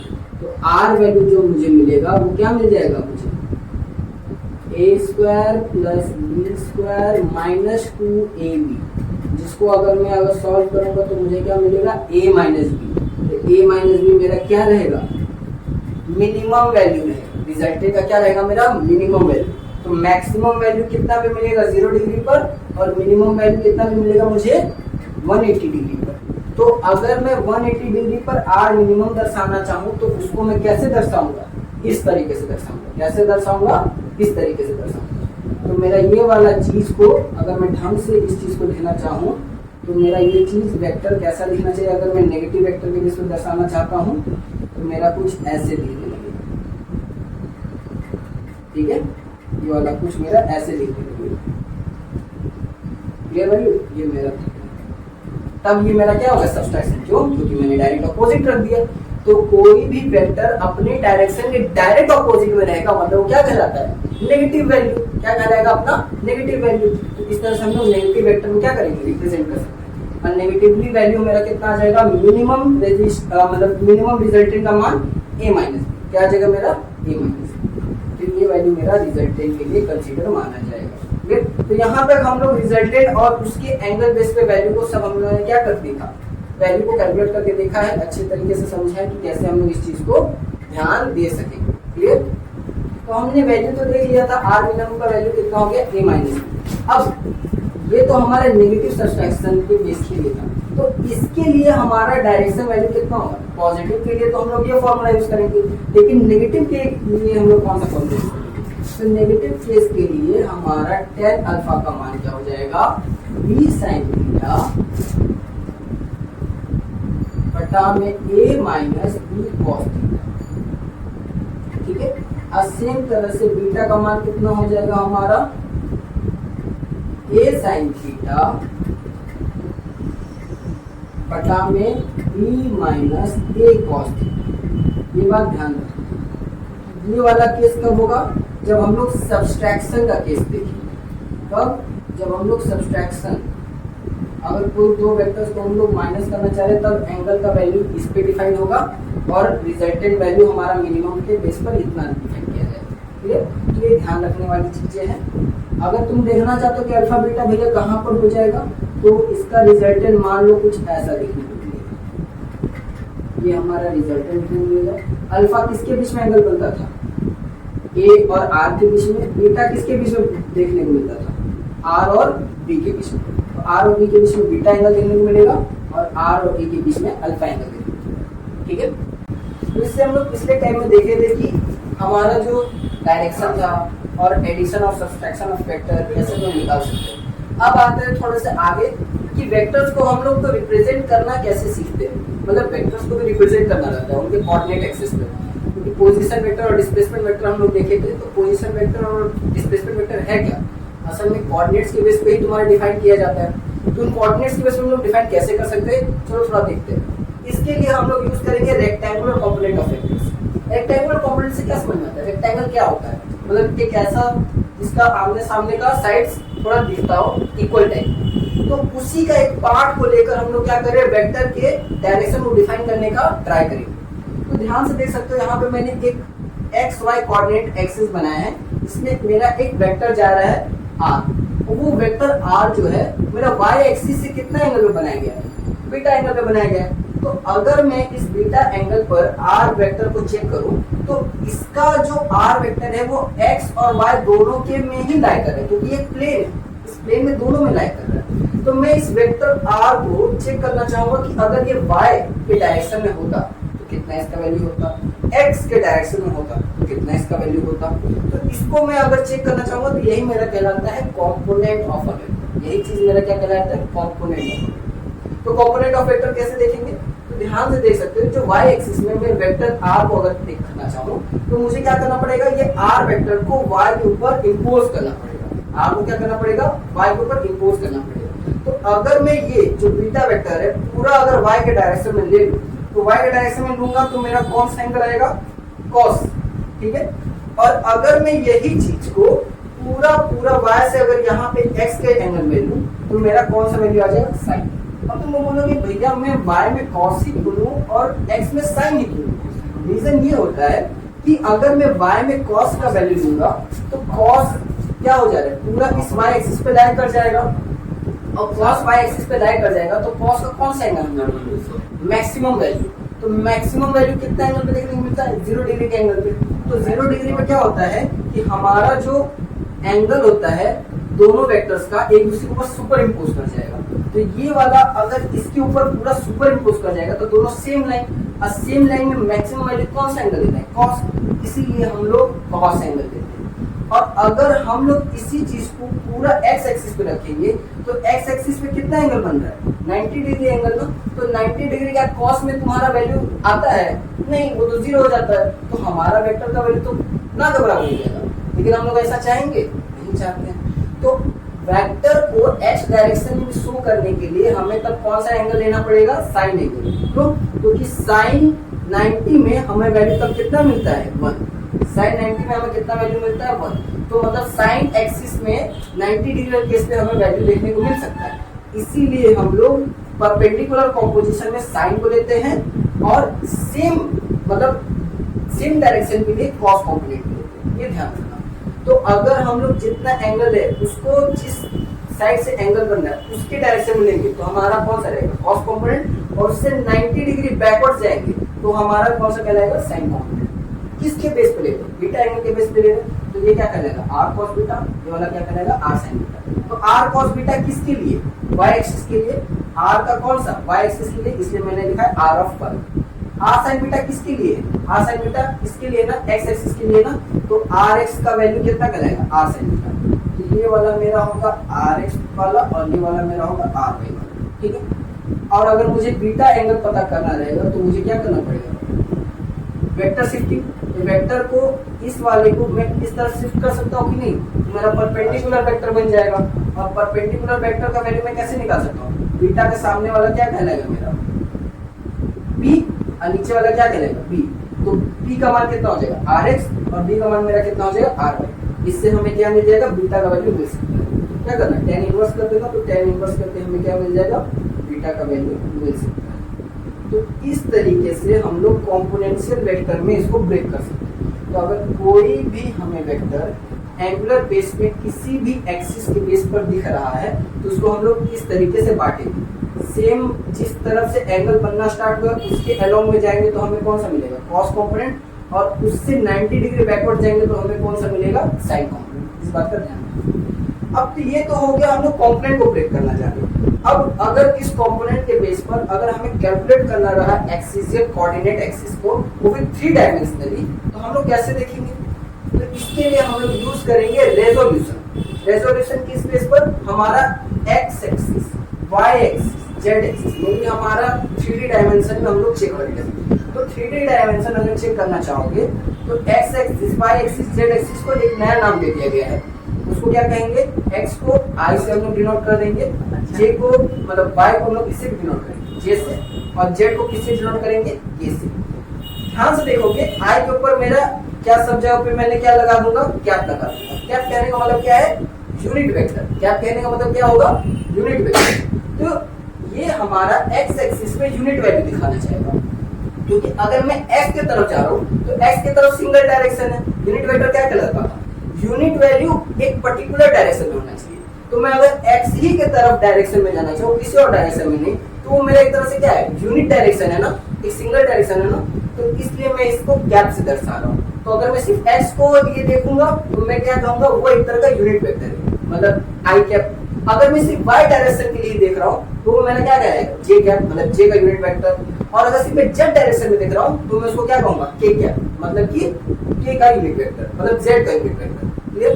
तो जिसके स्पेसिफिक डायरेक्शन में देख रहा हूँ तो मुझे उसी यूनिट वेक्टर की सहायता से बदलाना पड़ेगा। तो डिनोशन तो जानिए i, j और k के बेस पे हम लोग देखेंगे। तो यहाँ से मान लो ओरिजिन से मैंने एक वेक्टर ले लिया r वेक्टर, जो कि ये तीनों से कनेक्टेड है, मतलब उसका वैल्यू कुछ x में भी है, उसका वैल्यू कुछ y में भी है, उसका वैल्यू कुछ z में भी है।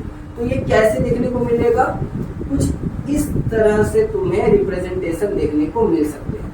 ये मैं एक वैल्यू लिख रहा हूँ ताकि तुम लोगों को समझ में आ सके। तो r वेक्टर है, r वेक्टर का कुछ वैल्यू होगा 2, 3, 4, ये क्या होगा इसका मैग्नीट्यूड, और वो किस डायरेक्शन में वो उसका बतलाने का ट्राई कौन करेगा, i, j, k। तो देखो 2i मतलब x डायरेक्शन में उसको कितना जाना पड़ा होगा, 2, फिर उसके बाद 3j, फिर उसके बाद वहां से वो कहाँ गया होगा, j डायरेक्शन में, मतलब y डायरेक्शन में, तो y में उसको कितना चलना होगा, 3, फिर उसके बाद क्या है 4a, मतलब फिर जैसे y डायरेक्शन में चल गया फिर उसके बाद उसको कहाँ मुड़ना पड़ा होगा, z डायरेक्शन में, कितना चलना होगा 4। तो एट फाइनली जब वो 4 जहां पहुंचा होगा, किसके करेस्पॉन्डिंग, ओरिजिन के करेस्पॉन्डिंग, तो ये उसका पूरा ओवरऑल क्या दे रहा है, फाइनल डायरेक्शन में। हम लोग ज्यादा स्टार्ट करने न्यूमेरिकल्स। तो इससे पिछले टाइम में तो हम लोग सभी तरह के वेक्टर्स के कॉन्सेप्ट को हम लोग अच्छे तरीके से देख चुके हैं, समझ चुके हैं। अब उनका अप्लाई करना पड़ेगा, क्योंकि बिना अप्लाई किए हम लोग सही तरह से वेक्टर को यूज कर भी नहीं पाएंगे और उनका बाकी सारे चैप्टर्स में अच्छे तरह से एफिशिएंट बन भी नहीं पाएंगे। तो उस एफिशिएंसी को बरकरार रखने के लिए, अपने कॉन्सेप्ट को बहुत अच्छे तरह से पॉलिश करने के लिए अब हम लोग जंप करेंगे न्यूमेरिकल्स पर। न्यूमेरिकल्स को ध्यान से देखते जाना, सारे न्यूमेरिकल्स अच्छे अच्छे तरीकों से हम लोग सोच के बनाएंगे और उनको अपने दिमाग में परमानेंट बैठाने का ट्राई पूरा तरह से करेंगे। तो चलो देखते हैं पहला क्वेश्चन। तो पहला क्वेश्चन क्या बोला है हमें कि check the vector i/√2 plus j/√2 is a unit और नॉट। मतलब यहाँ पे पूछना चाह रहा है कि ये जो वेक्टर है हमारा यूनिट वेक्टर है कि नहीं, क्योंकि हम लोग क्या जानते थे अगर वेक्टर का अगर यूनिट वैल्यू को अगर वो देखना चाहे तो वो कौन सा वेक्टर माना जाएगा, यूनिट वेक्टर माना जाएगा। तो यहाँ पे हमसे क्वेश्चन क्या बोला है कि ये जो वेक्टर है ये यूनिट है कि नहीं। मतलब सिंपल बात, इसको यूनिट में बताना चाह रहा है, और अगर इसे यूनिट में बताना चाह रहा है तो ये किस तरह का वेक्टर सोचना बोलने को बोल रहा है, यूनिट वेक्टर बताने को बोल रहा है।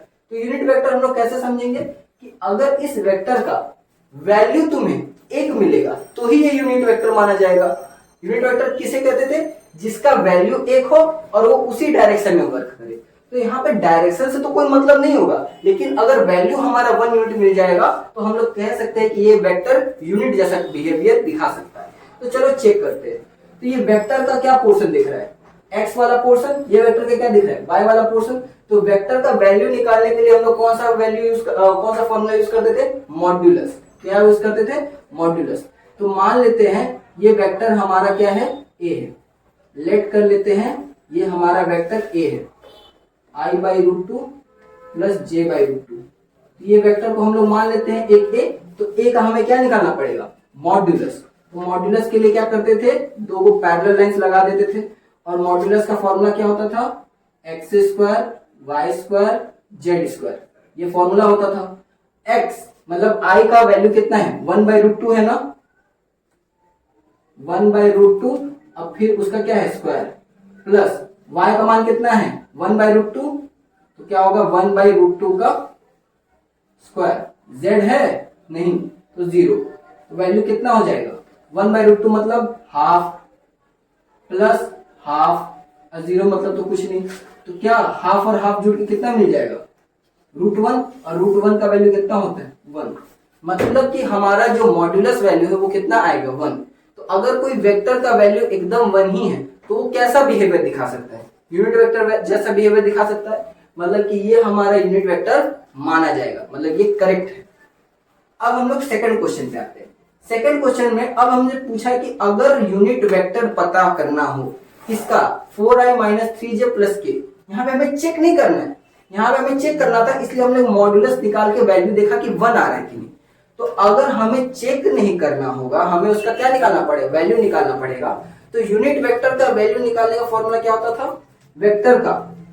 तो यूनिट वेक्टर मान लेते हैं ये क्या है, ए एक वेक्टर है, 4i-3j प्लस के, ये एक वेक्टर है। और किसी भी वेक्टर का यूनिट वेक्टर निकालने के लिए हम लोग क्या करते थे, फॉर्मूला यूज करते थे। तो इसी का हमें यूनिट निकालना है, तो फॉर्मूला क्या होगा, उसी का वेक्टर ऊपर लिखना, नीचे में उसी वेक्टर का क्या कर देना है, मॉड्यूलस कर देना है। क्या कर देना है, मॉड्यूलस कर देना है। तो करो, तो क्या हो जाएगा, 4i-3j प्लस के, ये पूरा ये उतर जाएगा, 4i-3j प्लस के, ये पूरा का पूरा ये वाला वेक्टर उतर जाएगा। और नीचे में क्या बोला है, उसी वेक्टर का मॉड्यूलस करने। तो उस वेक्टर का मॉड्यूलस करोगे तो मॉड्यूलस का वैल्यू कितना आ जाएगा, x²। x कितना मान है, 4 का मान कितना हो जाएगा, 16। y² -3 का स्क्वायर कितना हो जाएगा, 9। z² z का वैल्यू कितना है, 1, तो 1। सबको जोड़ो कितना आ जाएगा, 16 + 9 25, 25 1 26। तो मॉड्यूलस ऑफ ए का मान कितना है, √26। यहाँ पे कितना लिखोगे, √26। तो 4i-3j प्लस के बाय √26 किसका निकला, ए यूनिट वेक्टर का, ए यूनिट वेक्टर का। यही ना हमसे पूछा था कि यूनिट वेक्टर का वैल्यू कितना होगा, यूनिट वेक्टर का वैल्यू कितना होगा, 4i-3j प्लस के बाय √26। तो किसी भी चीज का यूनिट वेक्टर पूछेगा तो क्या करना पड़ेगा, उसी का यूनिट वेक्टर निकालना है। तो उसका वेक्टर वैल्यू ऊपर लिख देना, जो है वो वेक्टर वैल्यू लिख देना, और नीचे में उस वेक्टर वैल्यू का मॉड्यूलस लिख देना। तो यहाँ पे हमारा मॉड्यूलस कितना निकला, कैलकुलेट करेंगे √26। तो ये होगा हमारा यूनिट वेक्टर का वैल्यू उसी के लिए। अब दूसरी चीज पे आते हैं, अगला चीज, थर्ड क्वेश्चन में बोला है कि हमारा एक वेक्टर ए है, एक वेक्टर बी है, और पता करना है कि जो वेक्टर, एक अलग वेक्टर हमें पता करना है, find the vector having same magnitude. तो एक तीसरा वेक्टर पता करना है, वो तीसरा वेक्टर का खासियत क्या होना चाहिए, मान किसके जैसा होना चाहिए, बी के जैसा, लेकिन डायरेक्शन कैसा होना चाहिए, ए के जैसा। तो क्वेश्चन में हमें क्या बोला है कि ए और बी दो वेक्टर हैं, अब इन दो वेक्टर का यूज करके हमें तीसरा वेक्टर फाइंड आउट करना है। वो तीसरा वेक्टर का वैल्यू कैसा होना चाहिए, बी वाला वैल्यू, और उसका डायरेक्शन कैसा होना चाहिए, ए वाला वैल्यू। तो अगर हम लोग समझें तो इस चीज को हम लोग यूनिट वेक्टर से डिफाइन किया जा सकता है। कैसे? पहला, वैल्यू निकालने के लिए तो सिर्फ मॉड्यूलस कर लोगे तो हमें वैल्यू तो मिल जाएगा, लेकिन डायरेक्शन पता करने के लिए हम लोग कौन सा वेक्टर का यूज करेंगे, यूनिट वेक्टर। तो जब भी किसी के डायरेक्शन में पूछेगा निकालने के लिए तो हमें क्या यूज करना पड़ेगा, यूनिट वेक्टर। तो यूनिट वेक्टर अगर निकालना पड़ेगा तो किसके डायरेक्शन में पूछा है, ए के डायरेक्शन में। देखो पैरेलल टू है, मतलब ए के डायरेक्शन में पूछा है, तो किसका हमें यूनिट वेक्टर निकालना पड़ेगा, ए का। तो पहले ए का यूनिट वेक्टर कैसे निकालेंगे, ए का जो वेक्टर वैल्यू है बटा में ए का मॉड्यूलस। तो ए का वेक्टर वैल्यू कितना है, 4i प्लस 3j। ए का मॉड्यूलस कितना हो जाएगा, ए का मॉड्यूलस निकालो, x square plus Y square plus Z square. X का वैल्यू कितना हो जाएगा 4, स्क्वायर करोगे 16, वाई का वैल्यू कितना है 3, स्क्वायर करोगे तो 9, जेड है नहीं तो उसका वैल्यू हो जाएगा 0, टोटल करोगे तो √25। √25 का मान कितना आ जाएगा 5, नीचे में कितना लिखा जाएगा 5। अब बोला है कि वैल्यू किसके जैसा होना चाहिए, बी के जैसा। तो बी का वैल्यू चाहिए ना, तो वैल्यू का मतलब क्या, मॉड्यूलस करना। वैल्यू का मतलब क्या, मॉड्यूलस करना। तो मॉड्यूलस कर दो, तो मॉड्यूलस करोगे तो क्या होगा, एक्स स्क्वायर मतलब 24 का स्क्वायर। 24 का स्क्वायर कितना होता है 576 प्लस 7 का स्क्वायर, 7 का स्क्वायर कितना हो जाएगा 49। ऐड करो कितना हो जाएगा 625। 625 का √25। तो मतलब बी का मान है 25 और ए के डायरेक्शन में देखना है तो ए का यूनिट वेक्टर लेना पड़ेगा जिसका मान ये है। अब दोनों को ही हमें एक वेक्टर में देखना है ना, तो जब दोनों को एक साथ में किसी एक वेक्टर में देखना होगा तो दोनों को क्या करना, मल्टीप्लाई करना।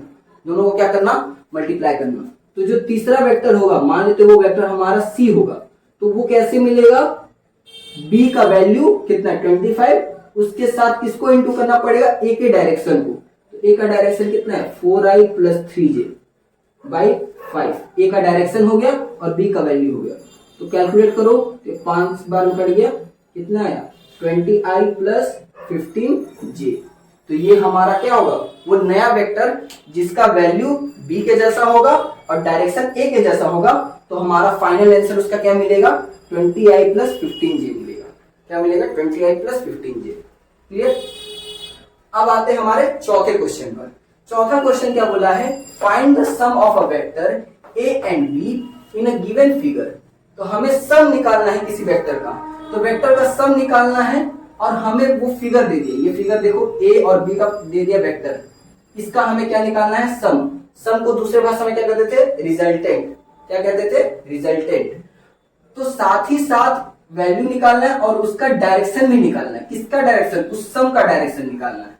तो हमें वो दो वेक्टर का मान तो पता रखना पड़ेगा ना। तो इस ए वेक्टर का मान दिया है, देखो 4 यूनिट मान दिया है, डायरेक्शन नहीं दिया है, हमें सिर्फ मान दिया है। तो ए का यहाँ पे क्या दिया, ए का मान 4 यूनिट और बी का मान 3 यूनिट। ऐसा नहीं कि इसके पास डायरेक्शन नहीं होगा, लेकिन हमें यहाँ पे क्या दिया है, मान दिया, मैग्नीट्यूड दिया, क्योंकि हमें रिजल्टेंट निकालना रहता है। तो रिजल्टेंट के दो फॉर्मेट होते हैं, एक हमारा डायरेक्शन निकालने के लिए और दूसरा हमारा मैग्नीट्यूड निकालने के लिए। तो डायरेक्शन निकालने के लिए और मैग्नीट्यूड निकालने के लिए हमने देखा है triangle law of vector addition में फॉर्मूला हमारा क्या बनता था, सम का या तो रिजल्टेंट का, सम या तो रिजल्टेंट, दोनों का मतलब एक ही होता है। तो रिजल्टेंट का फॉर्मूला क्या होता, A square B square plus 2ab cos theta. A का मान कितना दिया हमें 4, तो क्या हो जाएगा स्क्वायर 16। बी का मान कितना दिया 3, square 9 plus 2 into 4 into 3। Theta का मान ए और बी के बीच वाला मान कितना दिया है 60 डिग्री ना, कितना हो जाएगा तब तुम्हारा 60 डिग्री। तो cos 60 डिग्री का मान कितना होता है तुम्हारा 1/2, कैंसिल हो जाएगा। कैलकुलेट करो, 16 प्लस 9 25, 4 किया 12, कितना आ जाएगा √37। तो जो सम होगा उस वेक्टर का तुम्हें कितना मिलेगा √37। अब हम लोग उसका क्या निकालेंगे, डायरेक्शन। तो डायरेक्शन निकालने का फॉर्मूला मैंने बताया था ना, डायरेक्शन कैसे निकालते थे, अगर डायरेक्शन हम लोग ए के रिस्पेक्ट में निकालेंगे तो क्या लिखेंगे, बी साइन थीटा बटा में ए प्लस बी कॉस थीटा। अगर फॉर्मूला तुम्हें याद होगा तो पता होगा अगर हम लोग रिजल्टेंट ए के रिस्पेक्ट में निकालेंगे तो क्या होगा, बी साइन थीटा बटा में ए प्लस बी कॉस थीटा। ये हमें क्या देता था, टेन अल्फा। और अल्फा कहाँ पे एंगल बनता था, यहाँ पर।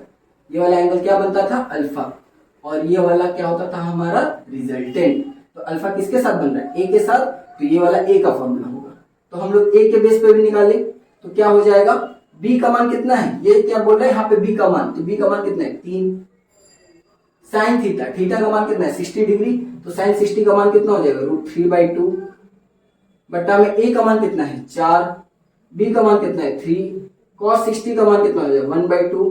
कैलकुलेट करो कितना हो जाएगा 3√3/2 और फिर इसमें कितना हो जाएगा तुम्हारा 3/2 + 4, तो 4 + 3/2।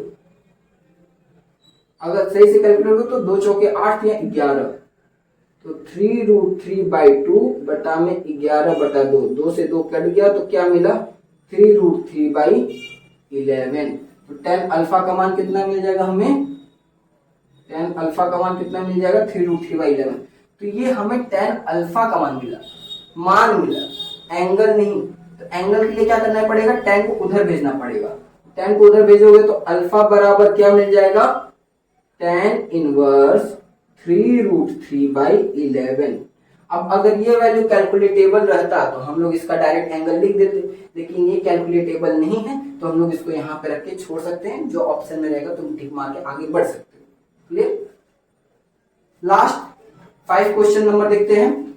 2 forces whose magnitude in ratio of 3:5, मतलब कि 2 फोर्स है, उनका हमें क्या दे दिया, रेशियो दिया है क्या 3:5 में, और उन 2 फोर्सेस का हमें क्या दे दिया है, सम, मतलब कि रिजल्टेंट कितना 28 न्यूटन।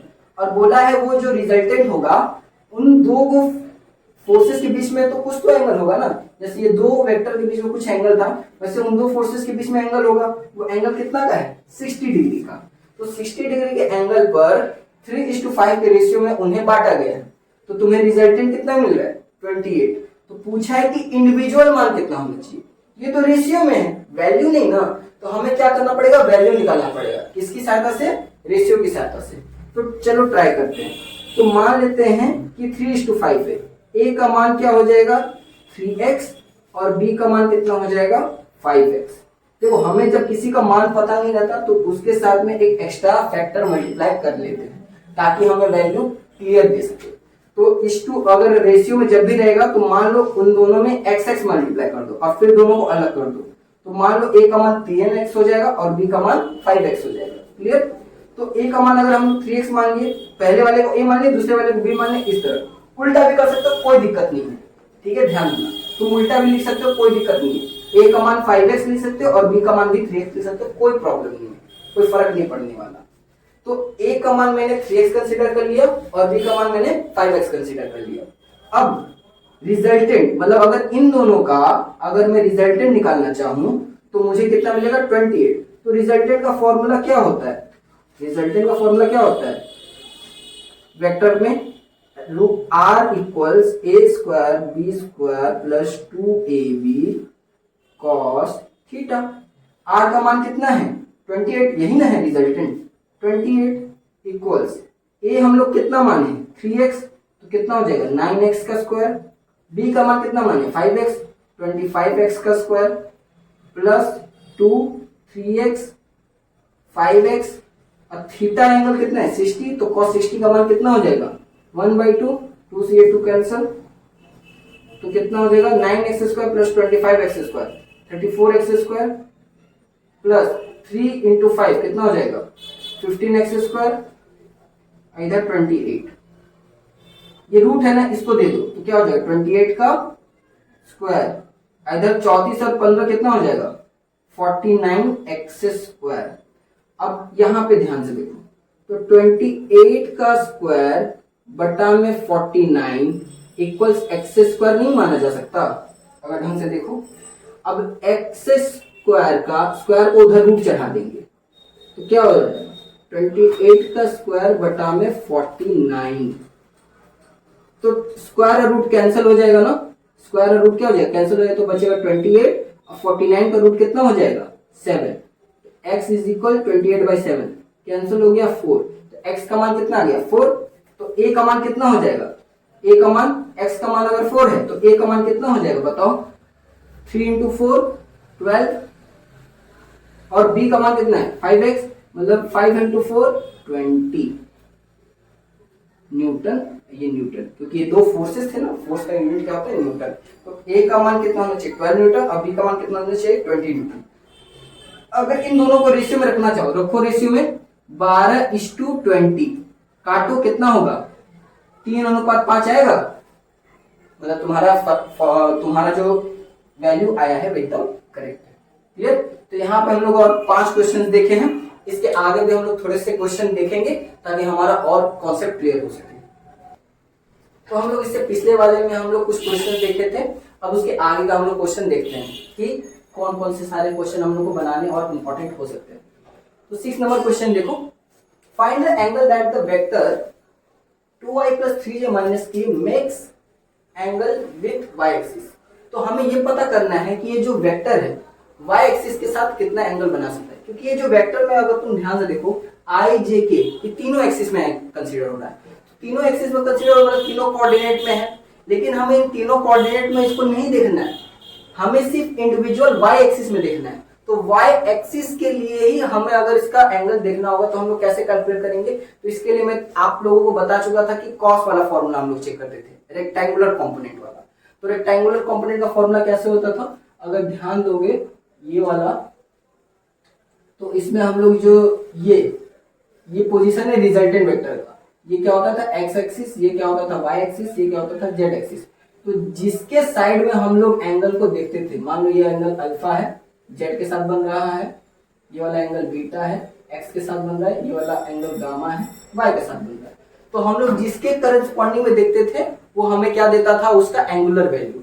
तो हम लोग क्या देख रहे हैं, उसके डायरेक्शन में ना देख रहे हैं, तो हमें यहाँ पे किसके डायरेक्शन में पूछा है, y एक्सिस के डायरेक्शन में। तो मान लेते हैं कि y एक्सिस के डायरेक्शन में कितना है गामा, तो क्या मान लेते हैं कॉस गामा, ठीक है, कॉस गामा वैल्यू। तो हमें y एक्सिस के डायरेक्शन में देखना है, तो y एक्सिस के डायरेक्शन में है कितना पहले, तो 2y में 2 x एक्सिस में है, 3j में 3 y एक्सिस में है, और k ये जो है ये z एक्सिस में है लेकिन -1 वैल्यू।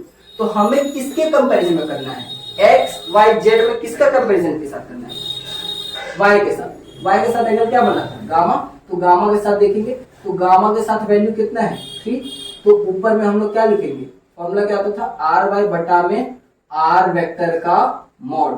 तो r/y वैल्यू कितना है 3 है, और r वेक्टर ये पूरा क्या है, यहाँ पे r नहीं, यहाँ पे a लिख देते हैं, a नाम से ज्यादा समझ में आएगा आप लोगों को, a नाम लिख देते हैं, ये भी पूरा क्या लिख देते हैं, a नाम लिख देते हैं। तो a/y का वैल्यू कितना हो जाएगा 3, और a वेक्टर का मोड, मतलब ये पूरा वैल्यू का मॉड करोगे तो कितना आ जाएगा, x का स्क्वायर 4, y का स्क्वायर 9 + 1 कितना आ जाएगा √14, 9 4 13 + 1 14, तो कितना हो जाएगा √14। तो cos गामा का वैल्यू कितना आ जाएगा 3/√14। तो √14 हमें क्या चाहिए, एंगल चाहिए ना, तो एंगल का वैल्यू कितना, गामा ही वो एंगल है, तो एंगल का वैल्यू कितना आ जाएगा cos इनवर्स 3/√14। इस तरह से हम लोग निकालेंगे। सेम तरह से अगर x एक्सिस में पूछेगा तो मान लो कोई भी एंगल, तो उसका क्या होगा, x एक्सिस वाला कंपोनेंट, x एक्सिस में क्या है 2, तो ऊपर में 2 रखोगे, नीचे में पूरा मॉड। अगर ये पूछ दिया तुम्हारा z एक्सिस में, तो z एक्सिस का कंपोनेंट कितना है -1, तो ऊपर में कितना रखोगे -1 और नीचे में पूरा मॉड। तो ये तुम्हें क्या देगा, उसका एंगल वैल्यू देगा। क्लियर, तो इस तरह से हम लोग किसी भी वेक्टर का उसके इंडिविजुअल एक्सिस के साथ एंगल निकाल सकते हैं। 7 नंबर क्वेश्चन क्या बताया है कि हमारा फाइंड द मैग्नीट्यूड, हमें एक वेक्टर का वैल्यू बताना, क्या बताना है, value of vector OB and OC, OB और OC का वैल्यू बताना है। If sum of 3 vectors give a value equals to 0, अगर ये तीनों वेक्टर का सम वैल्यू हमारा कितना है, अगर 0 है, तो हमें उस बेस पर पता करना है कि OB वेक्टर का वैल्यू कितना होना चाहिए और OC वेक्टर का वैल्यू कितना होना चाहिए। टोटल सम तो 0 है, तो हमें इंडिविजुअल वैल्यू निकालना पड़ेगा। तो अगर ढंग से देखते हैं, अच्छा यहाँ पे एक चीज मैं मिस कर रहा हूँ, एंगल में आपका 45 डिग्री था, इधर पे एंगल में क्या था आपका 45 डिग्री था, मैं एक बार क्वेश्चन देख लेता हूँ ढंग से। सॉरी, ऊपर में 45 डिग्री नहीं है, नीचे में 45 डिग्री है। यहाँ पे क्वेश्चन में थोड़ा बच गया तो हाँ, तो यहाँ पे 45 डिग्री है। तो इस बेस पे हमें सॉल्व करना है। तो ध्यान दो, अगर तुम्हें याद होगा रेक्टेंगुलर कंपोनेंट बेस पर, तो वेक्टर को कंपोनेंट बेस पे ब्रेक करना। तो ओ सी ये वाले एक्सिस से कितना बना रहा है, ऊपर 45 डिग्री। तो अगर मैं इस ओ सी को, ये वाला पॉइंट देखो, ये वाला पॉइंट सी है, ये वाला पॉइंट बी है, ये वाला पॉइंट ए है, इस वाले पॉइंट को नाम दे दो डी, इस वाले पॉइंट को नाम दे दो, चलो डी दे देते हैं, और इस वाले पॉइंट को नाम दे देते हैं ई। अपने से एक नाम दे देते हैं समझने के लिए, ठीक है, कोई भी एक नाम दे देते हैं। अब ओसी को अगर मैं इस एंगल में देखूं, इसके एक्सिस में, तो जिसके साथ एंगल बनाता उसी डायरेक्शन में देखते तो क्या आता था, कोस कंपोनेंट आता था ना। तो ओसी, ये पूरा ओसी है, ये पूरा क्या है, ओसी है। ओसी को इस डायरेक्शन में देखेंगे तो क्या आ जाएगा, ओसी कॉस 45 डिग्री आएगा कि नहीं आएगा, आएगा। और मैं इसी को 90 डिग्री बैकवर्ड जाऊंगा तो इस डायरेक्शन में क्या मिलेगा, ओसी साइन 45 डिग्री देखने को मिलेगा कि नहीं मिलेगा, सोच के बताइए, पॉसिबल है। तो अगर ध्यान दोगे तो ओसी कॉस 45 डिग्री, हाँ, ओसी कॉस 45 डिग्री किसके करस्पॉन्डिंग में आ रहा है, पी के करस्पॉन्डिंग में आ रहा है। तो ओसी कॉस 45 डिग्री किसके करस्पॉन्डिंग में आ रहा है, आपका बी के करस्पॉन्डिंग में, मतलब ओबी का। ओबी का अगर इक्वल में रहेगा तभी ना तुम्हें टोटल वैल्यू क्या मिलेगा, जीरो मिलेगा। क्योंकि देखो तीन वेक्टर्स एक दूसरे को सेंटर पे जीरो बना रहे हैं, मतलब अगर मैं इसका ये वाला कॉम्पोनेंट लूंगा तो रिवर्स में ये दोनों अपोजिट डायरेक्शन में है। अपोजिट डायरेक्शन मतलब इसका मान और इसका मान दोनों इक्वल होना चाहिए तभी जीरो होगा ना। तो इसका मान इसके मान के बराबर हो सकता है कि नहीं हो सकता। तो अगर ऐसे हो सकता है तो ये वाला वैल्यू कितना होगा, ओबी का मान, ओसी कॉस 45 डिग्री, ठीक है। अच्छा, एक चीज यहाँ पे मेरा मिस है, ए का मान 10 है, ए का मान 10 है, क्वेश्चन में दिया गया है ए का मान 10 है, ठीक है। तो OC cos 45 degree is equals to क्या है आपका, ओबी, ठीक है। तो ओबी का मान कितना होगा, ओसी कॉस 45 डिग्री, इतना बात क्लियर रखिएगा। और ओ ए का मान कितना दिया है आपको, 10, ओ ए का मान कितना दिया है 10, और ओ ए के ऑपोजिट में कौन है, ओसी साइन 45 डिग्री, क्या है, ओसी साइन 45 डिग्री। तो ये इसको बराबर कर रहा है और ओबी ओडी को बराबर कर रहा है। तो ओबी अगर ओडी को बराबर करेगा मतलब ये दोनों वैल्यू ऑपोजिट डायरेक्शन में, तो सेंटर पे क्या आ जाएगा, जीरो, क्योंकि हमें सेंटर पे जीरो करना है तो दोनों वैल्यू इक्वल होनी चाहिए, तभी क्या होगा, सेंटर पे वैल्यू जीरो होगा। सेम चीज ओ ई और ओ ए दोनों ऑपोजिट डायरेक्शन में है और दोनों इक्वल होंगे तभी जीरो माने जाएंगे, तभी ये दोनों कंडीशन तुम्हारा जीरो कंडीशन दिखा सकेगा, ठीक है।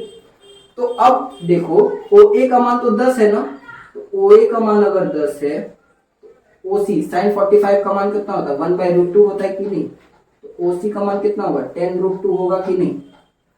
ओसी का मान मिला 10√2। अब ओसी के मान को इधर बैठाओगे तो ओबी का मान पता चलेगा कि नहीं। ओसी का मान कितना है 10√2, cos 45 का मान कितना होता है 1/√2, कैंसिल करो कितना मिला 10 मिला।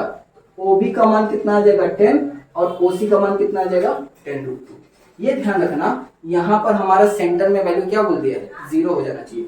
मतलब ये दोनों ऑपोजिट में है तो ऑपोजिट में है तो इक्वल करेंगे तभी जीरो हो पाएगा, सेम डायरेक्शन में तो जीरो नहीं ना हो पाता है, ध्यान रखना। ऑपोजिट में रखेंगे तभी जीरो हो पाएगा। तो ये वाला वैल्यू इस डायरेक्शन में कौन है, ओसी cos 45 डिग्री, और इधर में ओबी, दोनों ऑपोजिट में है तभी ये जीरो हो पाएंगे, इसलिए मैंने इक्वल किया। ओई और ये वाला दोनों ऑपोजिट में है, इक्वल होंगे तभी ये जीरो हो पाएगा। ओए का मान हमें दिया है 10, तो मैं 10 पुट किया, यहाँ से ओसी का मान निकाल लिया, ओसी का मान को इस वाले इक्वेशन में पुट कर दिया। तो ओसी का मान कितना था 10√2, cos 45 का मान 1/√2, कैंसिल हो गया तो मान कितना मुझे मिल गया 10। तो इस तरह से ओबी और ओसी का हमने क्या निकाला, मैग्नीट्यूड, जो कि हमारा क्वेश्चन में बताया था। अब आते हैं इसमें 8 नंबर क्वेश्चन है, क्या बोला, find the resultant in the direction of 3 vectors as shown in the figure. हमें ये बताना है कि इसमें जो फाइनल वैल्यू होना चाहिए, मतलब ओ से इस पॉइंट पे पहुंचना है। मान लो इस पॉइंट का नाम तुम्हारा दे देते हैं पी, तो हमें ओ से पी पे पहुंचना है। तो ओ से पी पे पहुंचना है तो देखो पहले तो सही चल रहे थे पी पे पहुंचने के लिए, फिर मुड़ गए फिर चल रहे हैं, तो हमें एक एक्चुअल वैल्यू पता करना होगा जो कि इस डायरेक्शन में हमें पहुंचा सके। तो पहले क्या करो कि एक बार में x में जो जो कंपोनेंट है उनको ऐड कर दो और y में जो जो कंपोनेंट है एक बार उन्हें ऐड कर दो। ठीक है, पहले क्या करना, अगर इस तरह से ढांचा मिलेगा तो x में क्या क्या कंपोनेंट है पहले उसको देख लो और y में क्या क्या कंपोनेंट है उसको देख लो। तो x में कौन सा कंपोनेंट है, तो इसको देखो, ये एंगल में है ना, तो ये एंगल में है तो इसको x में क्या हो जाएगा 5√2 sin 45 होगा कि नहीं, सॉरी साइन बोल रहा हूं, cos 45 होगा कि नहीं। अगर मैं इसको नीचे में देखूं x एक्सिस के लिए तो x में ये कंपोनेंट होगा। अब इसी को 90 डिग्री बैकवर्ड करूंगा तो 5√2 sin 45 होगा कि नहीं। तो ये हमें x में ये मिलेगा और y में ये मिलेगा। अच्छा अब ये देखो, ये तो पूरा x के जैसा सिमिलर है ना, ये पूरा x के लिए हो गया और कोई x के लिए बचा नहीं। ये वाला देखो, ये पूरा y के लिए सिमिलर हो रहा है ना, ये पूरा y के लिए कंपोनेंट हो गया, तो y के लिए और कोई बचा नहीं। तो y में क्या क्या आ रहा है, y एक्सिस में क्या क्या मिल रहा है 5√2 sin 45 और कौन सा मिल रहा है y के डायरेक्शन में 3 मिल रहा है ना, तो 3 को जोड़ दो। और कुछ है y के डायरेक्शन में नहीं, x के डायरेक्शन में क्या है 5√2 cos 45 और क्या है 1 जोड़ दो 5√2 sin 45, √2 कैंसिल हो जाएगा 5 + 3 8, √2 कैंसिल हो जाएगा 5 + 1 6। ठीक है, तो x में 6 चलना पड़ेगा उसको और y में 8 चलना पड़ेगा, तो ये तब कुछ ऐसा दिखेगा। मतलब x में कितना चलना पड़ा 6 और y में कितना चलना पड़ा 8। अब तुम आसानी से निकाल सकते हो ना, देखो ये है 8 ये है 6, ये एंगल कितना चल रहा है, ये वाला एंगल कितना है नहीं पता, पर ये तो मालूम है ना कि नीचे कितना जा रहा है 6 से, ये जा रहा है 8 से, तो ये वाला डिस्टेंस नहीं निकालोगे अब पाइथागोरस प्रमेय से आराम से। तो ये वाला डिस्टेंस मान लेते हैं r है, r क्या है हाइपोटेनस, हाइपोटेनस का फॉर्मूला क्या होता है p² + b², p का मान हो जाएगा स्क्वायर में 64, b का मान हो जाएगा तुम्हारा 36, तो जोड़ोगे रूट करोगे तो कितना मिल जाएगा 10। और इसका क्या पूछा है डायरेक्शन, तो डायरेक्शन का है नीचे से मान लो थीटा एंगल पे बन रहा होगा ना, तो थीटा एंगल पे बन रहा है तो मान लेते हैं tan थीटा = p/b, p का मान 8 b का मान 6, क्योंकि यही दो को मान दिया है तो हम लोग इसीलिए tan थीटा कंसीडर करेंगे। काट दोगे तो कितना मिल जाएगा 4/3, तो थीटा बराबर क्या मिल जाएगा tan इनवर्स 4/3। क्लियर, तो इस वाले में देखना x कंपोनेंट में जो ब्रेक हो सकता है उसको ब्रेक कर देना, ब्रेक करने के बाद देखना x कंपोनेंट में कौन कौन है तो उनको जोड़ देना, फिर देखना y कंपोनेंट में जो जो है उनको जोड़ देना, फिर उसके बाद वो डायग्राम देखना कैसा दिख रहा है, पाइथागोरस प्रमेय जैसा दिख रहा है तो पाइथागोरस प्रमेय का फॉर्मूला लगा देना, रिजल्टेंट का वैल्यू कितना आ गई ये, और फिर उसके बाद तुम्हारा एंगल, तो एंगल के लिए p/b दिया है, कभी हो सकता है b/s दे दे, जो दे देगा वो एंगल कंपोनेंट लगा के कैलकुलेट कर लेना। क्लियर, अब आते हैं 9 नंबर में, prove that the vector this and this are mutually perpendicular, मतलब ये वेक्टर और ये वेक्टर क्या है एक दूसरे के परपेंडिकुलर है। तो अगर ये वेक्टर और ये वेक्टर एक दूसरे के परपेंडिकुलर हैं तो परपेंडिकुलर केस में क्या माना जाएगा, तो नॉर्मली हम लोग क्या देखेंगे a डॉट b, तो a डॉट b में क्या हो जाएगा आपका म्यूचुअली परपेंडिकुलर है ना, तो a डॉट b, सॉरी यहाँ पे वैल्यू नहीं पूछा है, a डॉट b नहीं पूछा है, यहाँ पे प्रूफ करने के लिए बोला है। बोला क्या है कि हमें ये प्रूफ करें a और b क्या होने चाहिए परपेंडिकुलर होने चाहिए। ठीक है, कैसे पता करेंगे, तो बताना है परपेंडिकुलर केस, परपेंडिकुलर केस वाला जो वैल्यू होगा वो हमारा प्रोडक्ट से सिमिलर है। अब प्रोडक्ट में दो तरह के होते हैं, एक होते हैं स्केलर प्रोडक्ट, एक होते हैं वेक्टर प्रोडक्ट। तो स्केलर प्रोडक्ट यूज करें कि वेक्टर प्रोडक्ट यूज करें, तो जब भी एंगल बेस्ड बात हो तो उसके लिए हम लोग स्केलर ही यूज करेंगे। वेक्टर क्यों नहीं यूज कर सकते, क्योंकि वेक्टर में हमारा एंगल के साथ साथ डायरेक्शन को स्पेसिफाई करने के लिए एक्स्ट्रा कंपोनेंट यूज हो जाता है जो कि यूनिट वेक्टर के बेस पे रहता है, और वो हमारा एंगल को कैलकुलेट नहीं देने में मदद करता है, जिसकी वजह से हम लोग एंगल सही तरह से कैलकुलेट नहीं कर पाते। इसलिए अगर हमें स्पेसिफिक एंगल के लिए यूज करना होगा तो हम लोग स्केलर प्रोडक्ट का यूज करेंगे, क्योंकि उसमें नॉर्मली एंगल हमें पता चल जाता है इजीली बिना किसी डायरेक्शन का, तो हमें एंगल मिल जाएगा बिना किसी यूनिट डायरेक्शन दर्शाए। और वेक्टर वाले में यूनिट डायरेक्शन दर्शाने की वजह से वहां पे एंगल निकालना प्रॉब्लम क्रिएट कर सकता है। इसलिए ज्यादातर हम लोग किसको कंसिडर करेंगे, स्केलर प्रोडक्ट को। किसको यूज करेंगे एंगल निकालने के लिए, स्केलर प्रोडक्ट को। तो अब देखो ये ए और बी का हमें क्या करना पड़ेगा, scalar product a dot b 2i minus 3j plus k dot i j k product क्या देगा, सेम सेम डॉट में क्या होता था, सेम सेम 1 होता था। तो 2i और i 1 2 i j ऑपोजिट में क्या होता था 0, i j 0 i k 0 j j 1 तो 1 इंटू माइनस 3 j k 0 फिर k i 0 k j 0 k k 1 plus 1 total value कितना है 0। अब बताओ a डॉट b का फॉर्मूला क्या होता था, a mod b mod cos theta equals to 0 है ना। तो cos थीटा बराबर क्या हो जाएगा, a मॉड b मॉड 0 के बटा में हो जाएगा ना। तो 0 बाई समथिंग क्या होगा 0, और थीटा में 0 कब होता है 90 डिग्री में होता है कि नहीं। तो हमारा थीटा का मान म्यूचुअली परपेंडिकुलर है, यहाँ से ये चीज हमारा प्रूफ होता है। क्लियर। अब आते हैं 10 नंबर क्वेश्चन में, क्या बोला है, एंगल बतलाना है किसके बीच में, ए और बी के बीच में। तो अब एंगल अगर हमें कैलकुलेट करना है, यहाँ पे प्रूफ करना था, अब हमें एंगल कैलकुलेट करना है। तो एंगल जब कैलकुलेट करने के लिए आपको बोले तो पहले हम लोग क्या जानते हैं, कौन सा प्रोडक्ट यूज करेंगे, स्केलर प्रोडक्ट, ठीक है, एंगल कैलकुलेट करने के लिए। तो ए डॉट बी का क्या है 2i प्लस जे माइनस के डॉट आई माइनस के। तो हमें ये दो वैल्यू दिया है तो इनका डॉट करना पड़ेगा। तो डॉट करो कितना आ जाएगा, 2i प्लस जे माइनस के का वैल्यू कितना आ जाएगा, इसका डॉट करने पर i 1 2 i के 0 j i 0 j के 0 k i 0 माइनस माइनस के प्लस 1 कितना आ गया 3। तो a डॉट b का वैल्यू कितना मिल गया हमें 3। अब मॉड वैल्यू निकालो, a का मॉड कितना दिया हुआ है, a का तो पता है ना, तो इसका मॉड नहीं निकाल सकते, निकाल सकते हैं। मॉड का फॉर्मूला क्या होता है, root over X square plus Y square plus Z square. तो X square 4 Y square 1 Z square 1 total root 6। B का मॉड निकालो, आई और के मतलब x और z, y तो 0 हो जाएगा ना, तो 1 प्लस 1 कितना मिल जाएगा रूट 2। अब तुम्हें मॉड ए भी मिल गया, मॉड बी भी मिल गया, ए डॉट बी का मान भी मिल गया, तो एंगल नहीं निकाल लोगे इजीली। फॉर्मूला क्या होता है, ए डॉट बी का स्केलर प्रोडक्ट में A mod B mod cos theta. A dot B का मान कितना 3, ए मॉड का मान कितना रूट 6, बी का root 2 cos theta root 6 root 2 कितना हो जाएगा रूट 12। तो 3 is equal root 12 cos theta. Cos theta बराबर क्या हो जाएगा 3 बाई रूट 12। अब हम लोग क्या करेंगे, रूट के अंदर इसको लिखेंगे तो 3 क्या हो जाएगा 9 हो जाएगा और रूट 12 का 12 हो जाएगा। क्या कट करोगे तो क्या हो जाएगा 3 बाई 4 और इसको रूट के बाहर 4 को निकालोगे तो क्या हो जाएगा 2। तो ऊपर में रूट 3 और नीचे में क्या हो जाएगा 2। तो थीटा बराबर क्या लिखा जाएगा कोस इनवर्स रूट 3 बाई 2।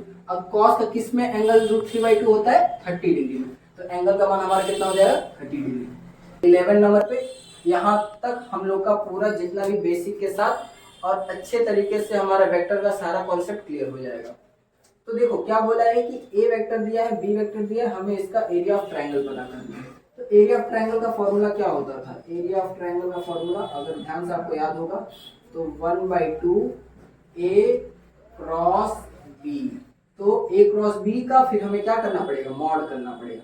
तो पहले ए क्रॉस बी निकालना होगा, ए का मान ए क्रॉस बी निकालते हैं तो ए क्रॉस बी ए का मान कितना है 3i प्लस जे माइनस 4k, ठीक है, और बी का वैल्यू है 6i plus 5j minus 2k। Clear. तो अब हमें क्या करना है क्रॉस करना है। तो क्रॉस का फॉर्मूला अगर तुम्हें याद होगा तो आई सेम मल्टीप्लाई करने पे 0 हो जाता था और डिफरेंट मल्टीप्लाई करने पे कोई और वैल्यू देता था। तो आई क्या हो जाएगा 0, आई और जे। अगर हम लोग सीक्वेंस देखें तो ये हमारा सीक्वेंस होता था ना, अगर ध्यान से रखो याद तो ये देता था पॉजिटिव, अगर उल्टा जाएंगे तो क्या देगा नेगेटिव।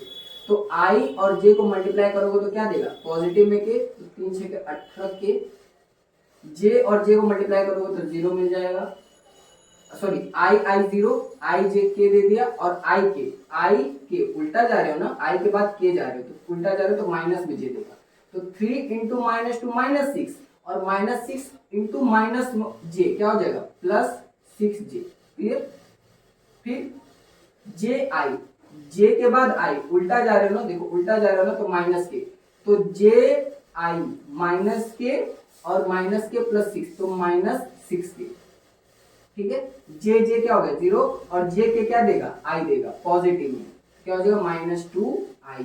फिर 4 के माइनस 4 के इंटू 6 आई, तो के आई सीधा जा रहे हैं ना तो पॉजिटिव, तो -4 और 6 कितना -24, अब प्लस में जे तो क्या हो जाएगा -24 जे, ठीक है। के के बाद जे उल्टा जा रहे हैं तो माइनस में क्या देगा जे, माइनस जे और -4 और -4 प्लस 5 इंटू होगा -20, और -20 को किससे मल्टीप्लाई करेंगे आई से, किससे माइनस आई से, तो क्या देगा -20 और माइनस आई तो कितना हो जाएगा +20 आई, क्लियर। और के क्या हो जाएगा 0। अब कैलकुलेट करो 18 के -6 के कितना हो जाएगा 12 के, प्लस 6 जे -24 18 जे, फिर -2 आई प्लस 89, क्लियर। तो ए क्रॉस बी का मान मिल गया।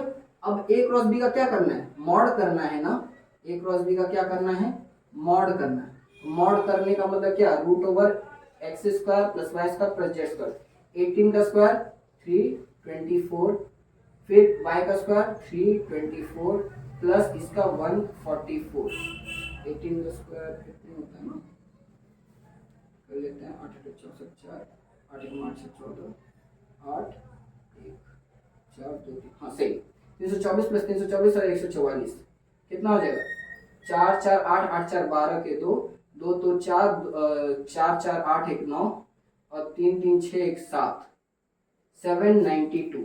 ए क्रॉस बी का मान कितना हमें देखने को मिलेगा 792। अब फिर उसका क्या करना है हाफ बटा में 2, इसका भी बटा में 2, तो ये हमें किसका मिल जाएगा एरिया ऑफ अ ट्रायंगल। अगर कहीं पे मेरा कैलकुलेशन मिस्टेक हुआ होगा तो प्लीज उसको करेक्ट कर लेना, नहीं तो वैल्यू यही आएगा, क्लियर। तो यहाँ तक हम लोग पूरा वेक्टर को अच्छे तरीके से देख चुके हैं, वेक्टर के न्यूमेरिकल्स और वेक्टर्स की थ्योरी हम लोग अच्छे तरीके से स्टडी कर चुके हैं।